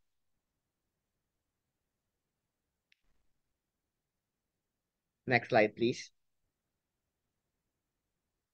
Thank you. To further explore the role of Filipino martial arts in education, it is also essential for us to recognize the significant institution that helped drive the sports forward. First, at the top, we have, of course, the World Eskrima Kali Arnis Federation, going down to the Philippine Arnis Eskrima Akali Arnis Federation, which is the National Sports Association recognized by the Philippine Olympic Committee and the Philippine Sports Commission for Arnis, Eskrima Kali, and the Filipino martial arts. Cascading to the Department of Education and, of course, the higher education, we have with us the Department of Education, Eskrima Kali Arnis Federation, and of course, for the higher education institutions, we have the HECAF, or the Higher Education Kali Arnis Federation. Next slide, please. Thank you. So, if you could click it a little bit more. One more click, please. Right there. So, one of the most exciting aspects of the Filipino martial arts, or FMA, is its global impact. As shown by the wide distribution of FMA practitioners, schools, and organizations all over the world, with around 49 member countries in the present roster of WCAF. So, next please. Okay, we have with us here the list of member countries so far for WCAF, and you can see in the third column, right in the middle after India, we also have with us Indonesia. So I'm really very happy that Indonesia is with us with this cause. And thank you so much, Indonesia, for doing that. Okay, so now we will proceed with how we define regenerative sports education. Next slide, please. To truly understand the future of Filipino martial arts in regenerative sports education, we must also need to define what regenerative sports education is and how it aligns with the core principles of FMA. So, what truly is regenerative sports education? Regenerative sports education, unlike normal sports education, is more than just athletic performance. It's more than just the medals, more than just the championships, more than just the victory. It is more than the athletic performance. It focuses on long-term health and sustainability for both individuals and communities. This approach integrates eco-friendly practices and fosters a deep connection between athletes and the environment. FMA, with its traditional use of natural materials like rattan sticks, already embodies many of these eco-conscious principles. Beyond the physical, regenerative sports education nurtures the mental, emotional, and social well-being of athletes. It encourages leadership, teamwork, and resilience, qualities that are integral, of course, to FMA. Next slide, please. Okay, at the heart of the regenerative sports education are the three core pillars that align perfectly with the values and practices of FMA. These pillars are environmental stewardship, cultural preservation and innovation, and of course, holistic development of athletes, which form the foundation of a sustainable and forward-thinking approach for sports education. Let's go to the first pillar, environmental stewardship. Environmental stewardship emphasizes on the importance of respecting and preserving the environment through sports practices. FMA has long been connected to nature, using natural materials like rattan sticks and wooden training tools. The integration of outdoor training environments and the eco-friendly materials in FMA are ways to instill a deep respect for the environment in athletes. The second pillar is cultural preservation and innovation. It highlights the balance between maintaining tradition and embracing innovation. FMA is not just a martial art. It's also a part of Filipino cultural heritage that has been passed down through generations. As we move forward, it is important that we preserve the rich history and cultural significance of FMA while finding ways to innovate and make it accessible for future generations. And of course, the last and the third pillar, holistic development of athletes. This focuses on the physical, mental, emotional, and social well-being of athletes. FMA, with emphasis on discipline, respect, and personal growth, is an excellent example of how martial arts can contribute to the holistic development of the individual. Beyond physical training, FMA teaches athletes mental clarity, emotional resilience, and the importance of community. Together, these pillars support the future of FMA in regenerative sports education as its core foundation. Of course, at the intersection of FMA and regenerative sports education, we find three essential dimensions that shape the future of this integrated approach. One is environmental consciousness and preservation. The next is cultural resilience and heritage preservation. And last is the lifelong learning and well-being. At this intersection, FMA emerges as more than just a martial art. It becomes a regenerative practice that fosters the three core pillars: environmental stewardship, cultural preservation, and holistic well-being. By aligning these dimensions, FMA stands as a model for future sports education, where both individuals and the community can thrive in harmony with the environment and their cultural roots. Thank you. So, moving forward, FMA is also unique, and it has several opportunities to align itself with the United Nations Sustainable Development Goals. By positioning FMA as a tool for achieving sustainable development, we can focus on these key areas. The first is good health and well-being. Next slide, please. Thank you. Good health and well-being, SDG 3. FMA offers significant benefits for both physical and mental health.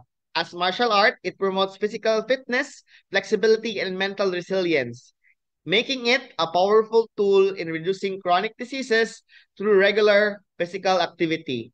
Additionally, FMA provides mental health benefits by reducing stress, enhancing focus, and foster social connection through teamwork and discipline. By integrating FMA in sports education, we can contribute to the long-term health and well-being of individuals. The next is gender equality and inclusivity. One of the most important aspects of FMA is its inclusive nature. FMA empowers women and marginalized groups, providing them with skills for self-defense, personal empowerment, and leadership. By creating inclusive training environments for individuals of all genders and backgrounds, FMA can help foster gender equality in sports and beyond. Next slide, please. Next, we have community development. FMA has the potential to bring people together in community-centered spaces by organizing local tournaments, cultural festivals, and youth programs and the like. FMA strengthens the fabric of communities by creating safe, inclusive spaces for learning interaction. Through these initiatives, FMA can help bridge the gap between urban and rural communities, fostering unity and cultural exchange. FMA can also promote peace building, social cohesion, and intervention through its community-driven programs. Lastly, we have environmental awareness and conversation, in which environmental consciousness is the central to the regenerative sports education. FMA naturally aligns with this goal. By utilizing indigenous materials like rattan sticks and promoting sustainable practices, reduce, reuse, recycle, FMA can serve as a model for environmental responsible sports. Training in outdoor environments and fostering a connection to nature not only enhances the learning experience but also encourages athletes to become stewards of the environment.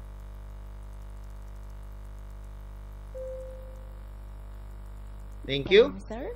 So, right. Dr. Leonard, can you hear me? Yes. All right. You still have 5 more minutes for presentation. Okay, so now we have with us here the regenerative FMA pathway. So we have policy development, advocacy, community engagement and partnership, research development, curriculum integration, innovation, capacity building, and knowledge transfer, and resource management. So all of these are critical in promoting the regenerative sports education as connected with the Filipino martial arts. Next slide, please. So, policy development and advocacy, it's engaging stakeholders in sports education and government to institutionalize FMA in schools, and at the same time, creating policies recommendation for highlighting FMA's role in promoting sustainability, eco-friendly training practices, and cultural preservation. For community engagement and partnership, we have with us specific action areas include collaborating with local and global partners to expand FMA reach, launching initiatives, build regenerative community hubs, and implementing social intervention programs. Next slide, please. For research and development, we need to be supporting academic researches, FMA training programs, regenerative principles, and research, regular assessments for the global sports ecosystem. For curriculum integration, we need to design modules that integrates FMA in physical education programs, integrating digital tools for online platforms to make FMA accessible through learning in remote areas. Next slide, please.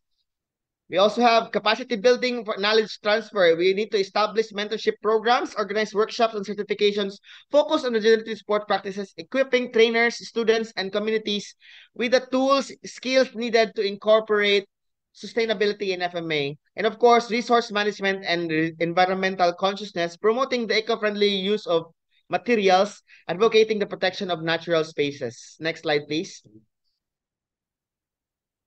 So we have with us the strategic framework for regenerative FMA education. We have curriculum design, community-based learning, and technology, digital learning tools. So these components form the framework for our core components in integrating regenerative FMA in education. Next slide, please.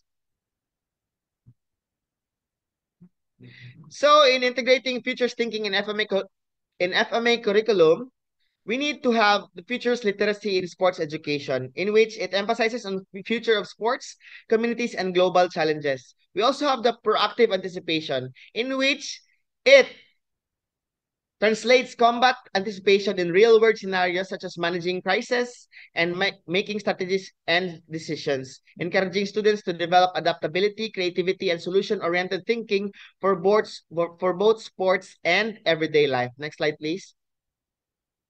So we now approach the FMA training. Through eco-friendly training techniques, we have with us in the next slide some videos, if we still have time. But if we don't have time, we can skip the videos. Next slide, please. So the use of natural spaces. Can you play the video a bit? So right there, we see them practicing in the beach, using the boards, using reuse tires, recycling the tires for recycling pads and recycling targets. Okay, next video, please. Next slide, please.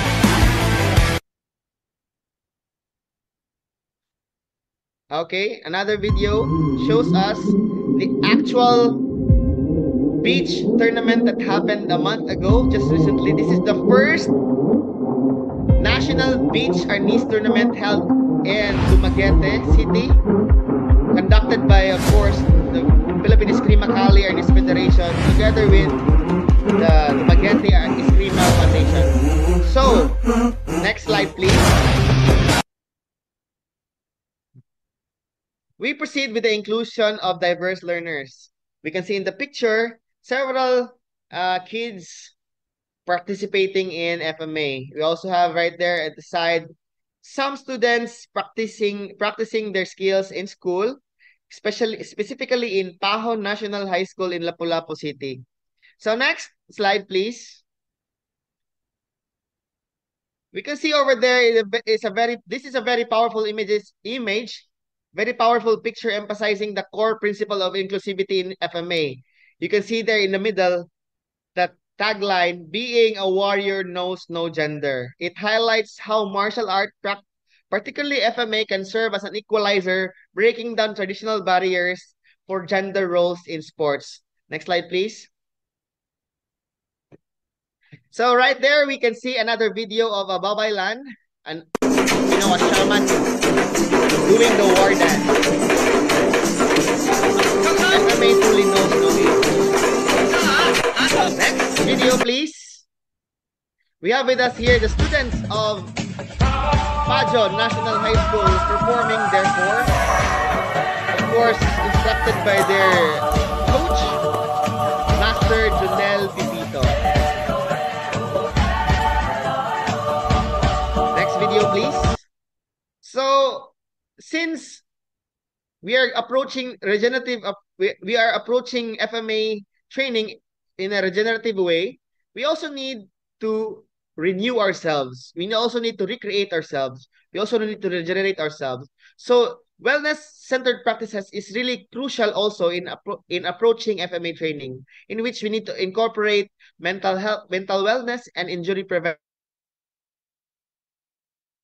and as well as restorative exercises in FMA. It is important to note that one of the systems in Arnis in Cebu City, Philippines, the Dugukan Arnis system, emphasizes on including massage and wellness activities in teaching Arnis and FMA. Next slide, please. Okay, so it is also important for us to recognize and acknowledge the challenges that hinder us in our growth in FMA. So we have with us declining interest in traditional martial arts because of technology, lack of integration of mainstream education, and of course, limited funding and resources. All of which can be combated in the near future with the vision for FMA in the next slide. Of course, since we are here talking about the futures of FMA, we need to have the future-oriented visions that I'm going to enumerate, starting with technological innovation in FMA. We need to integrate virtual augmented reality, several data analytics, and the like. We also need to have inclusive FMA programs, more inclusive FMA programs for diverse practitioners. Next slide, please. We also have to reimagine competitions promoting eco-friendly competition, and of course, low-impact tournaments. FMA needs also to have a sustainable source sports system in which we need to create replicable frameworks for other sports to adopt. We also have partnership with international collaborations and fortification of FMA roles in global sports education. Next slide, please. So, in conclusion,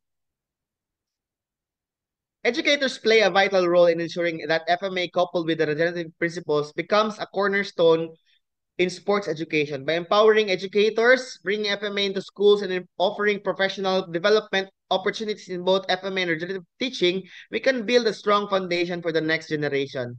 Government institutions and educational bodies must step up and embed FMA within the national education system.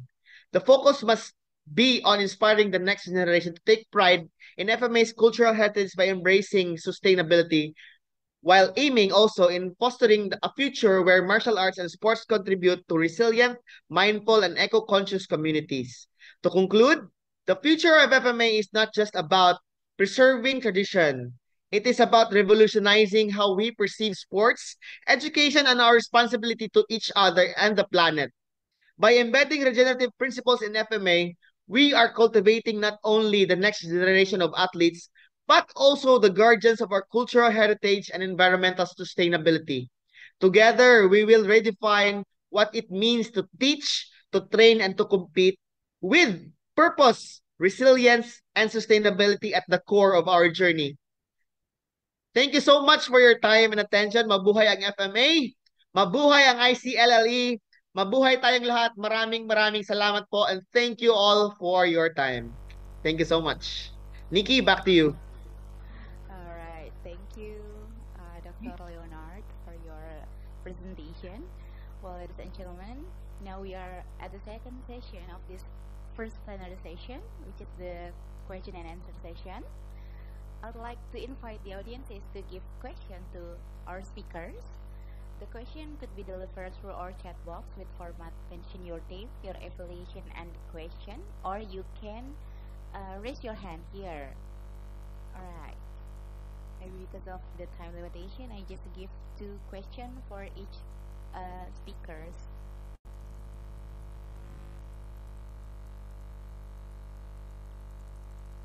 Alright. Okay, maybe the first question for Professor Zulkardi. The question is from Khairani from Universitas Teknokrat Indonesia, and the question is, what are the main reasons for changes in math performance among students from different backgrounds and areas? Okay, Professor Zulkardi, you are pleased. Thank you very much for the question. Can I say again? What is main? Okay. Yeah. What are the main reasons for changes in math performance among students from different background and areas? Yeah. You were talking about the competence, yeah, of students, especially for mathematics, for instance. If you teach them or guide them to learn mathematics in the abstract way, in the formal level, then the students become very hard to accept it, yeah, because there is symbol only, there is a formula only.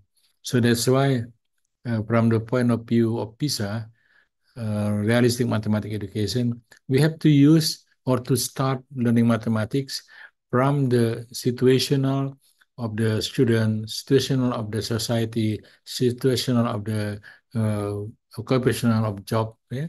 So they already know in the beginning this situation. That's why they really get involved and interesting for them to start to learn. They didn't resist. They didn't, let's say, not accepted. Yeah, if we are talking about the abstract way. So start from the context. For instance, like a seagull in order to learn symmetry or geometry, then we use figure as starting point. Okay, now this is figure. Can you talk about what is the characteristic of the figure? Can you see the space on the shape of the figure?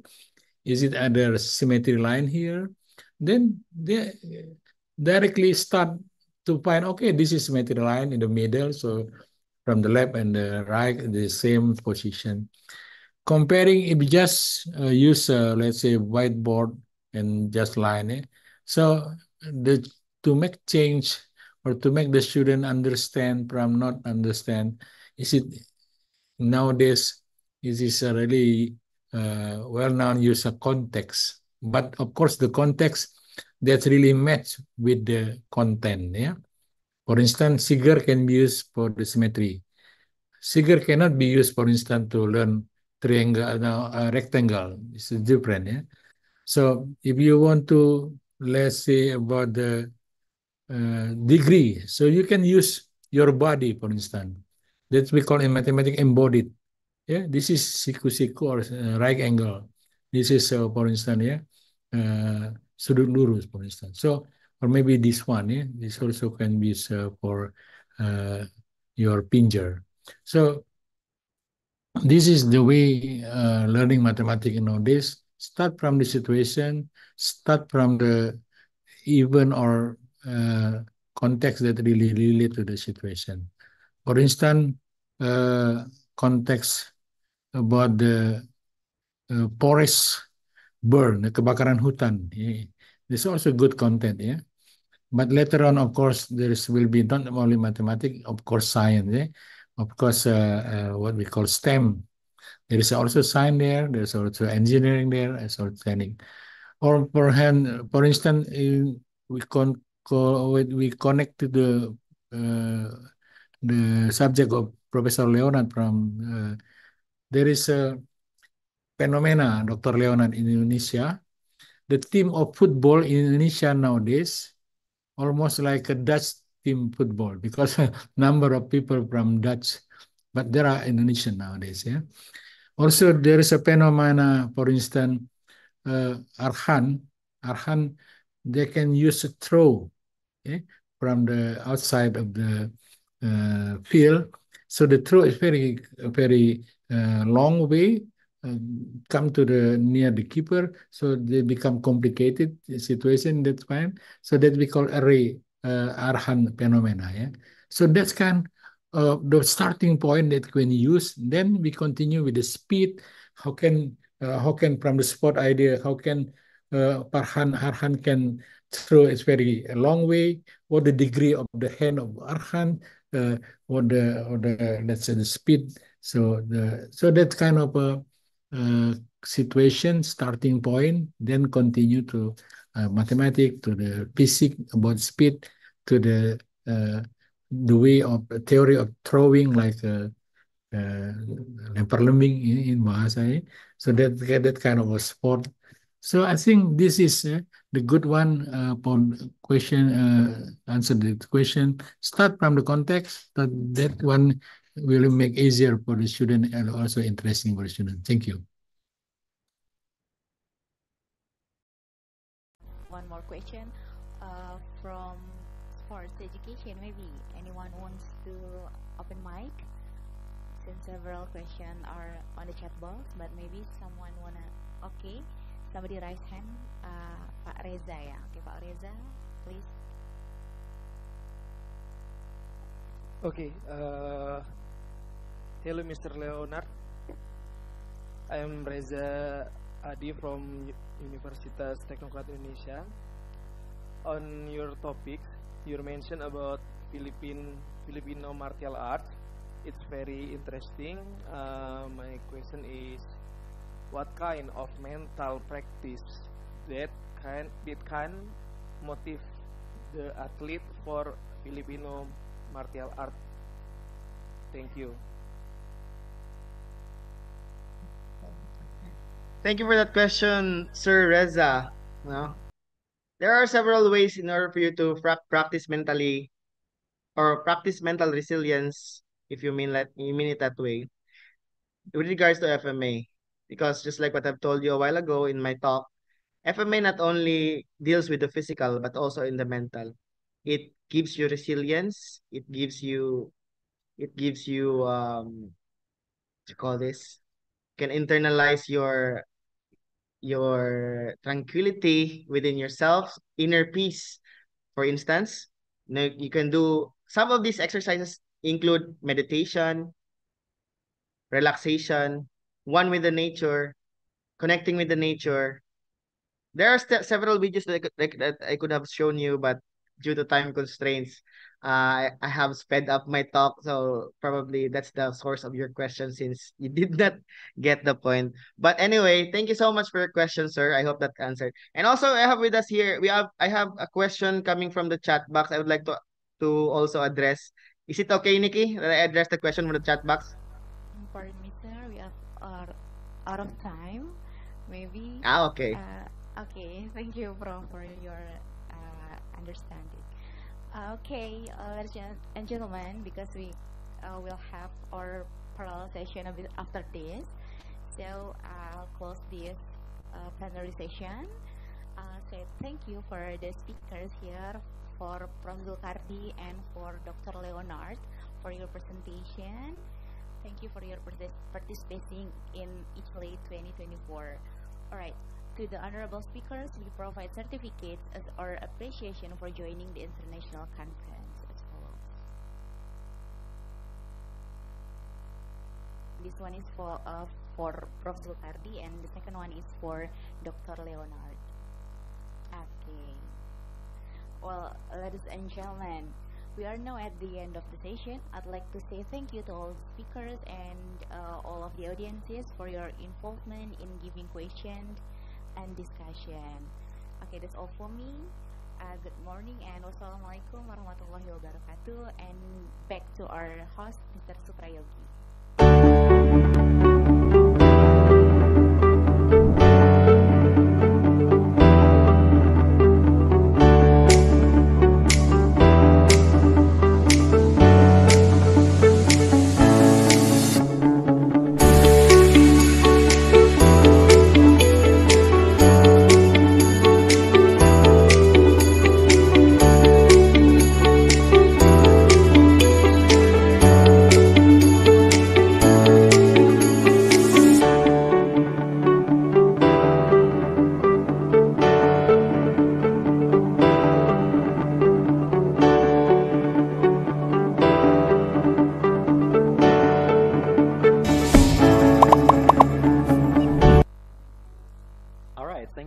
Dr. Leonard and then Prof. Zulkardi and also Miss Nikki, and hopefully our discussions today will be beneficial for all of us. Alright, so ladies and gentlemen, that was the end of the first plenary sessions of International Conference on Language, Linguistics, Literatures and Education 2024. Now, ladies and gentlemen, welcome to the parallel session 1. So before I start, I'd like to remind you about the room and distributions. All presenters are now, please join the breakout room as seen and as scheduled in the program books. So we have 10 breakout rooms. Our moderator will guide you in the panel sessions. There are about 4 to 5 presenters in each room, and each presenter will have 10 minutes to present. Then we will end the panel sessions maybe at 1 because it's 15 minutes late. Then I would like to announce that after the parallel session 1, there will be plenary session 1 at 1:30. At 1:30, we'll be back to our main room. So ladies and gentlemen, enjoy the parallel session 1 of International Conference on Language, Linguistics, Literatures and Education 2024.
and gentlemen, if you find it difficult to enter the breakout sessions, let us know, because our operators will help you to move from the main rooms to the breakout rooms.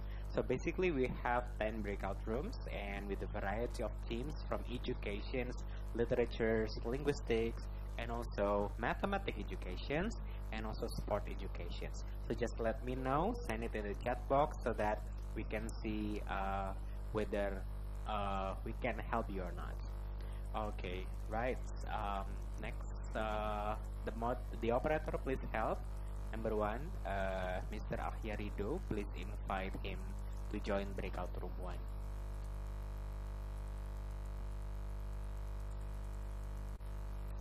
Alright, so from your Zoom, you can see it from the buttons in the button in the bottom part. So you can see click more, then you can join the breakout room sessions there. Okay, once again, there are 10 breakout rooms that we have already prepared. There are 4 to 5 presenters, and you can inform the committee via the chat box of the Zoom. Also, you can also chat the WhatsApp group, so we can help you and assign you to the designated Zoom sessions. Thank you very much.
gentlemen, welcome back in the International Conference on Language, Linguistics, Literatures and Education 2024. This conference is virtually hosted by the Faculty of Arts and Education, Universitas Teknokrat Indonesia, with the theme Transformative Trends, Navigating the Language, Linguistics, Education in the Smart Society 5.0 era. Today also marks the 2nd of October, and that means that we are celebrating National Batik Day for Indonesia. This also marks that UNESCO has already recognized batik as one of the world intangible heritage of humanity for Indonesian culture. Ladies and gentlemen, now we are in the plenary session 2 with the presenter Dr. Phan Te Hung from Van Lang University, Vietnam, and also Dr. E. Ngesti Rosa Endang Worokasi, MA, from Universitas Teknokrat Indonesia. This session will be moderated by the Dr. Afrianto SSM Hum. To the moderators and presenters, you can have your session now.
For the host, and then ladies and gentlemen, welcome to the second plenary sessions of the 4th International Conference on Language, Linguistics, Literature and Education, Faculty of Art and Education, Universitas Teknokrat Indonesia. Assalamualaikum warahmatullahi wabarakatuh.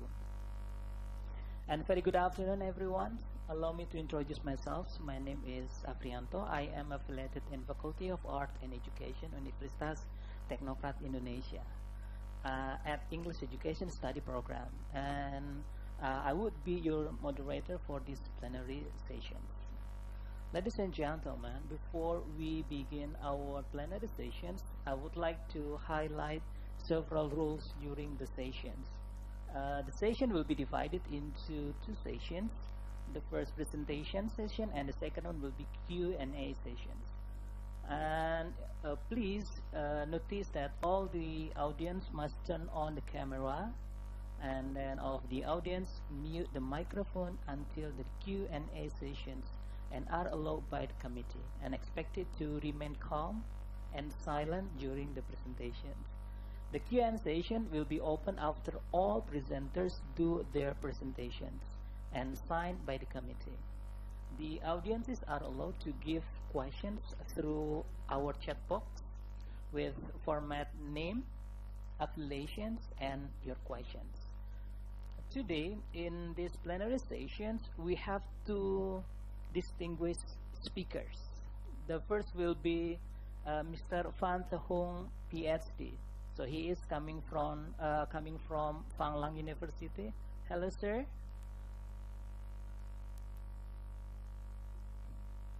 All right. Can you hear me now? The second speaker will be Dr. English Ngesti Rosa Endang Worokasi, MA. So she is from Universitas Teknokrat Indonesia.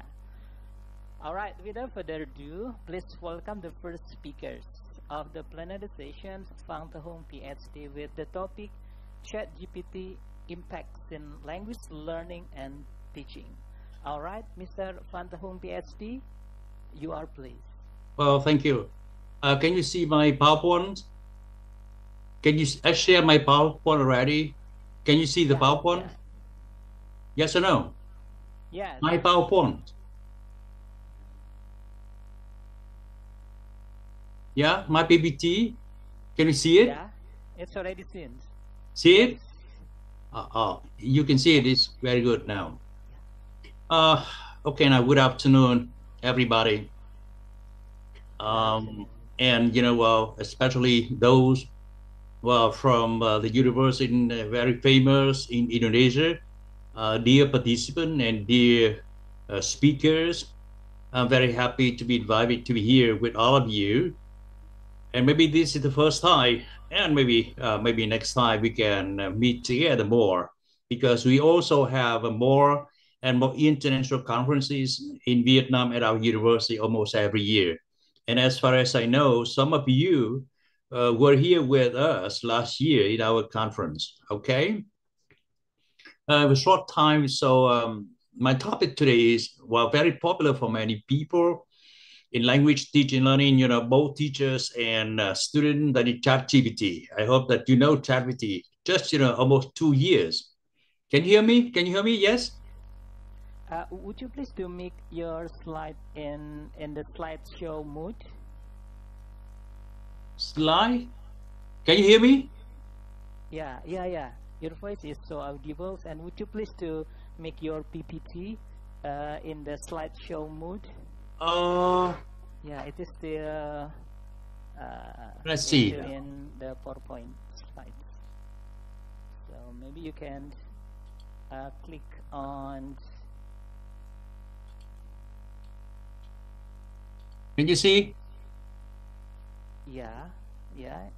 The PowerPoint? Oh? Yeah, already. Already. Okay. Yeah. Because, I hope that, very short time, so you have a more time to investigate. Well, but my English is okay, easy for you to understand, so no problem, I hope. And the charity is very popular today, right? My question is, I believe that most of you or all of you have used ChatGPT, whether you are teachers or student, right? But you know that in education, first of all, I would like you to see now the 4 C's of education, as you know. 4 C's of education now? Well, we have communication, collaboration, critical thinking, and creativity. These are very, very important for learners and for education, not only in Asia, but also in all countries in the world, as you know, because for the global citizen today, we have to develop more these skills, in a different situation. So for creativity and innovation, I would like, to focus on what? Students think creatively, right? This is very important. When we refer to AI tool, you have to be careful with this now. Think creatively, develop new ideas, and demonstrate imagination and curiosity in their learning. So, they don't have to repeat what they have from, Google or ChatGPT. That's not good at all, because their mind is their mind, not AI's tool mind, that. This is very, very important. So they not just learn something by heart and do something that they have learned, but they have to create. This is very important. And then for collaboration and communication today, more and more very important, especially with social mass media, right? And when we refer to collaboration communication, in language teaching learning, we have to pay more attention to the range of oral, written, and non-verbal communication platforms, how to speak, how to write, how to use body language to people in communication. This is very, very important. Very important now. So that's why today, for example, people often talk about teamwork or team environment. And we have to know how promote the teamwork in class, especially we have to create pair activity and share activities in class, as you know, in language teaching and learning, not in traditional classes, but today quite update methods and technologies here. So especially with communication today and collaboration today, with the use of multimedia and technology, we have to both sides, teachers and learners, have to promote their AI, tool, or we say how to use multimedia and technology in language learning teaching. This is very, very important, especially, but we have to be careful with different contexts and cultures in communication and collaboration. If you want to have a new friend, for example, well, we have to consider who they are and how to deal with them in collaboration and communication, because there are different cultures, as you know. And then, what's up? And then you can see now critical thinking and problem solving, as you know, very, very important. And now today with AI tools and with information from mass media, we have to train learners, especially with critical thinking and problem solving. Not well, because of different culture, different information and communication. That's why critical thinking is very, very important, very, very important. And we have to create and plan a lot of activities for students. Mr. Fang? Yes? Sorry. So your slide is closed. Oh, really? And, yeah, accidentally maybe you stop the sharing. Okay. Oh my God! Not my fault. It's okay. It's okay now. It is still. It's okay now. No. Would you please do again share the screen? Okay. Oh my God. But it's okay. But it's okay. Shares again, right? Can you see now? Okay. Yeah. It's okay? Yes. Yes, Mr. Fang. Yeah, wow, long distance, so some different, right? Now, number 4, as you know, with 4 C's in education, we try to train our learners to become global citizens. So that's why, very important for their open-minded, very important, and mutual respect one another. Well, young people today, I don't know, the young people in Indonesia, but in Vietnam today, more and more conflicts between young peoples because they have different views, and maybe they don't have open-minded, and that's why they just think about themselves, and more and more problems in learning and teaching, even at school, that at university, not only high school, elementary school, that. So that's why we have to try to help learners to become global citizens. Well, so that's why 4 C's in education very, very important. I hope we can understand all of this. Moreover, technology literacies is also very helpful for learners.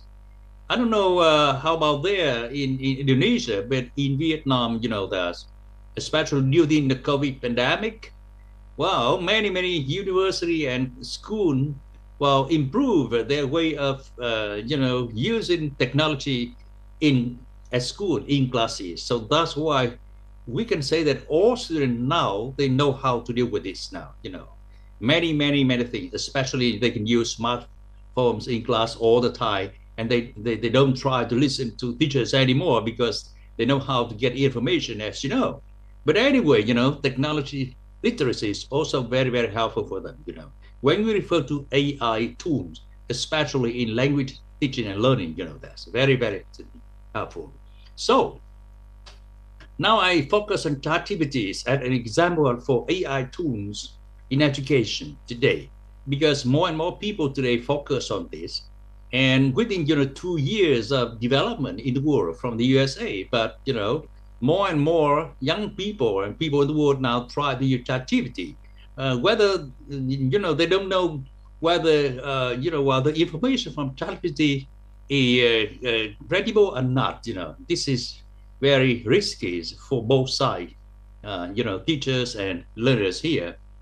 So for the positive impacts of ChatGPT on education, as you know, first of all, ChatGPT can, in language teaching and learning, as you know, can help mainly ability to write email, story, summary, review, essay, and blogs. ChatGPT, when we focus on this, information from ChatGPT normally from these areas, and also learners can develop with this, especially if they want to learn English and they want to use English at their level. So maybe, they can improve their communication with people around.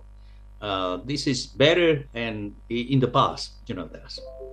And then, that ChatGPT ability to process information in a short period of time, of course, just like you or other people in the past, we use a lot of, Google information, right? And Google is the best. But now, Google and ChatGPT is now, we can have a tool, a special tool for this, to get information in a very short period of time. How many people here, you guys have used ChatGPT? The moderator? Yeah. Yeah. Yeah. How often? Yeah, not really often. I open the ChatGPT, but sometimes in my class too. Sometimes I even ask my students, if you want to have a kind of idea for, let's say, for writing or for doing something, then they can try to find the references from ChatGPT. Yeah, ChatGPT.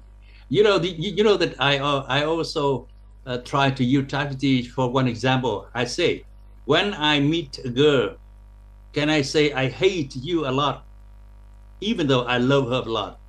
And ChatGPT answer very special. So I know that very risky, and be careful with information, even if you're a short period of time. Be careful with this. And then, also the key role for the future in education, especially language teaching and learning, because offering services like learning languages, coding, writing, brainstorming, other useful material. In the past, we often use Google's information, right? But now we have also ChatGPT. The positive impact, we say now, talk about positive impact. And also the next one, ChatGPT is so popular now because its ability to build text in many different languages, not only language, but many languages in the world, around 95 spoken languages, as you know. Normally we have now in the world, there are about 300 languages popular for people to know, but 95 spoken languages popular for most people in the world. But ChatGPT can do this, that. So that's why using AI as an assistive method writing techniques, they can have a lot. If they know in a very short time, they can write an email, for example, or answer an email. ChatGPT can help with this now. And then the learner today, and both teachers and learners, can also understand more about program languages. They can set up new programs for learning language and teaching languages, as you know. Just like here we have a chatbot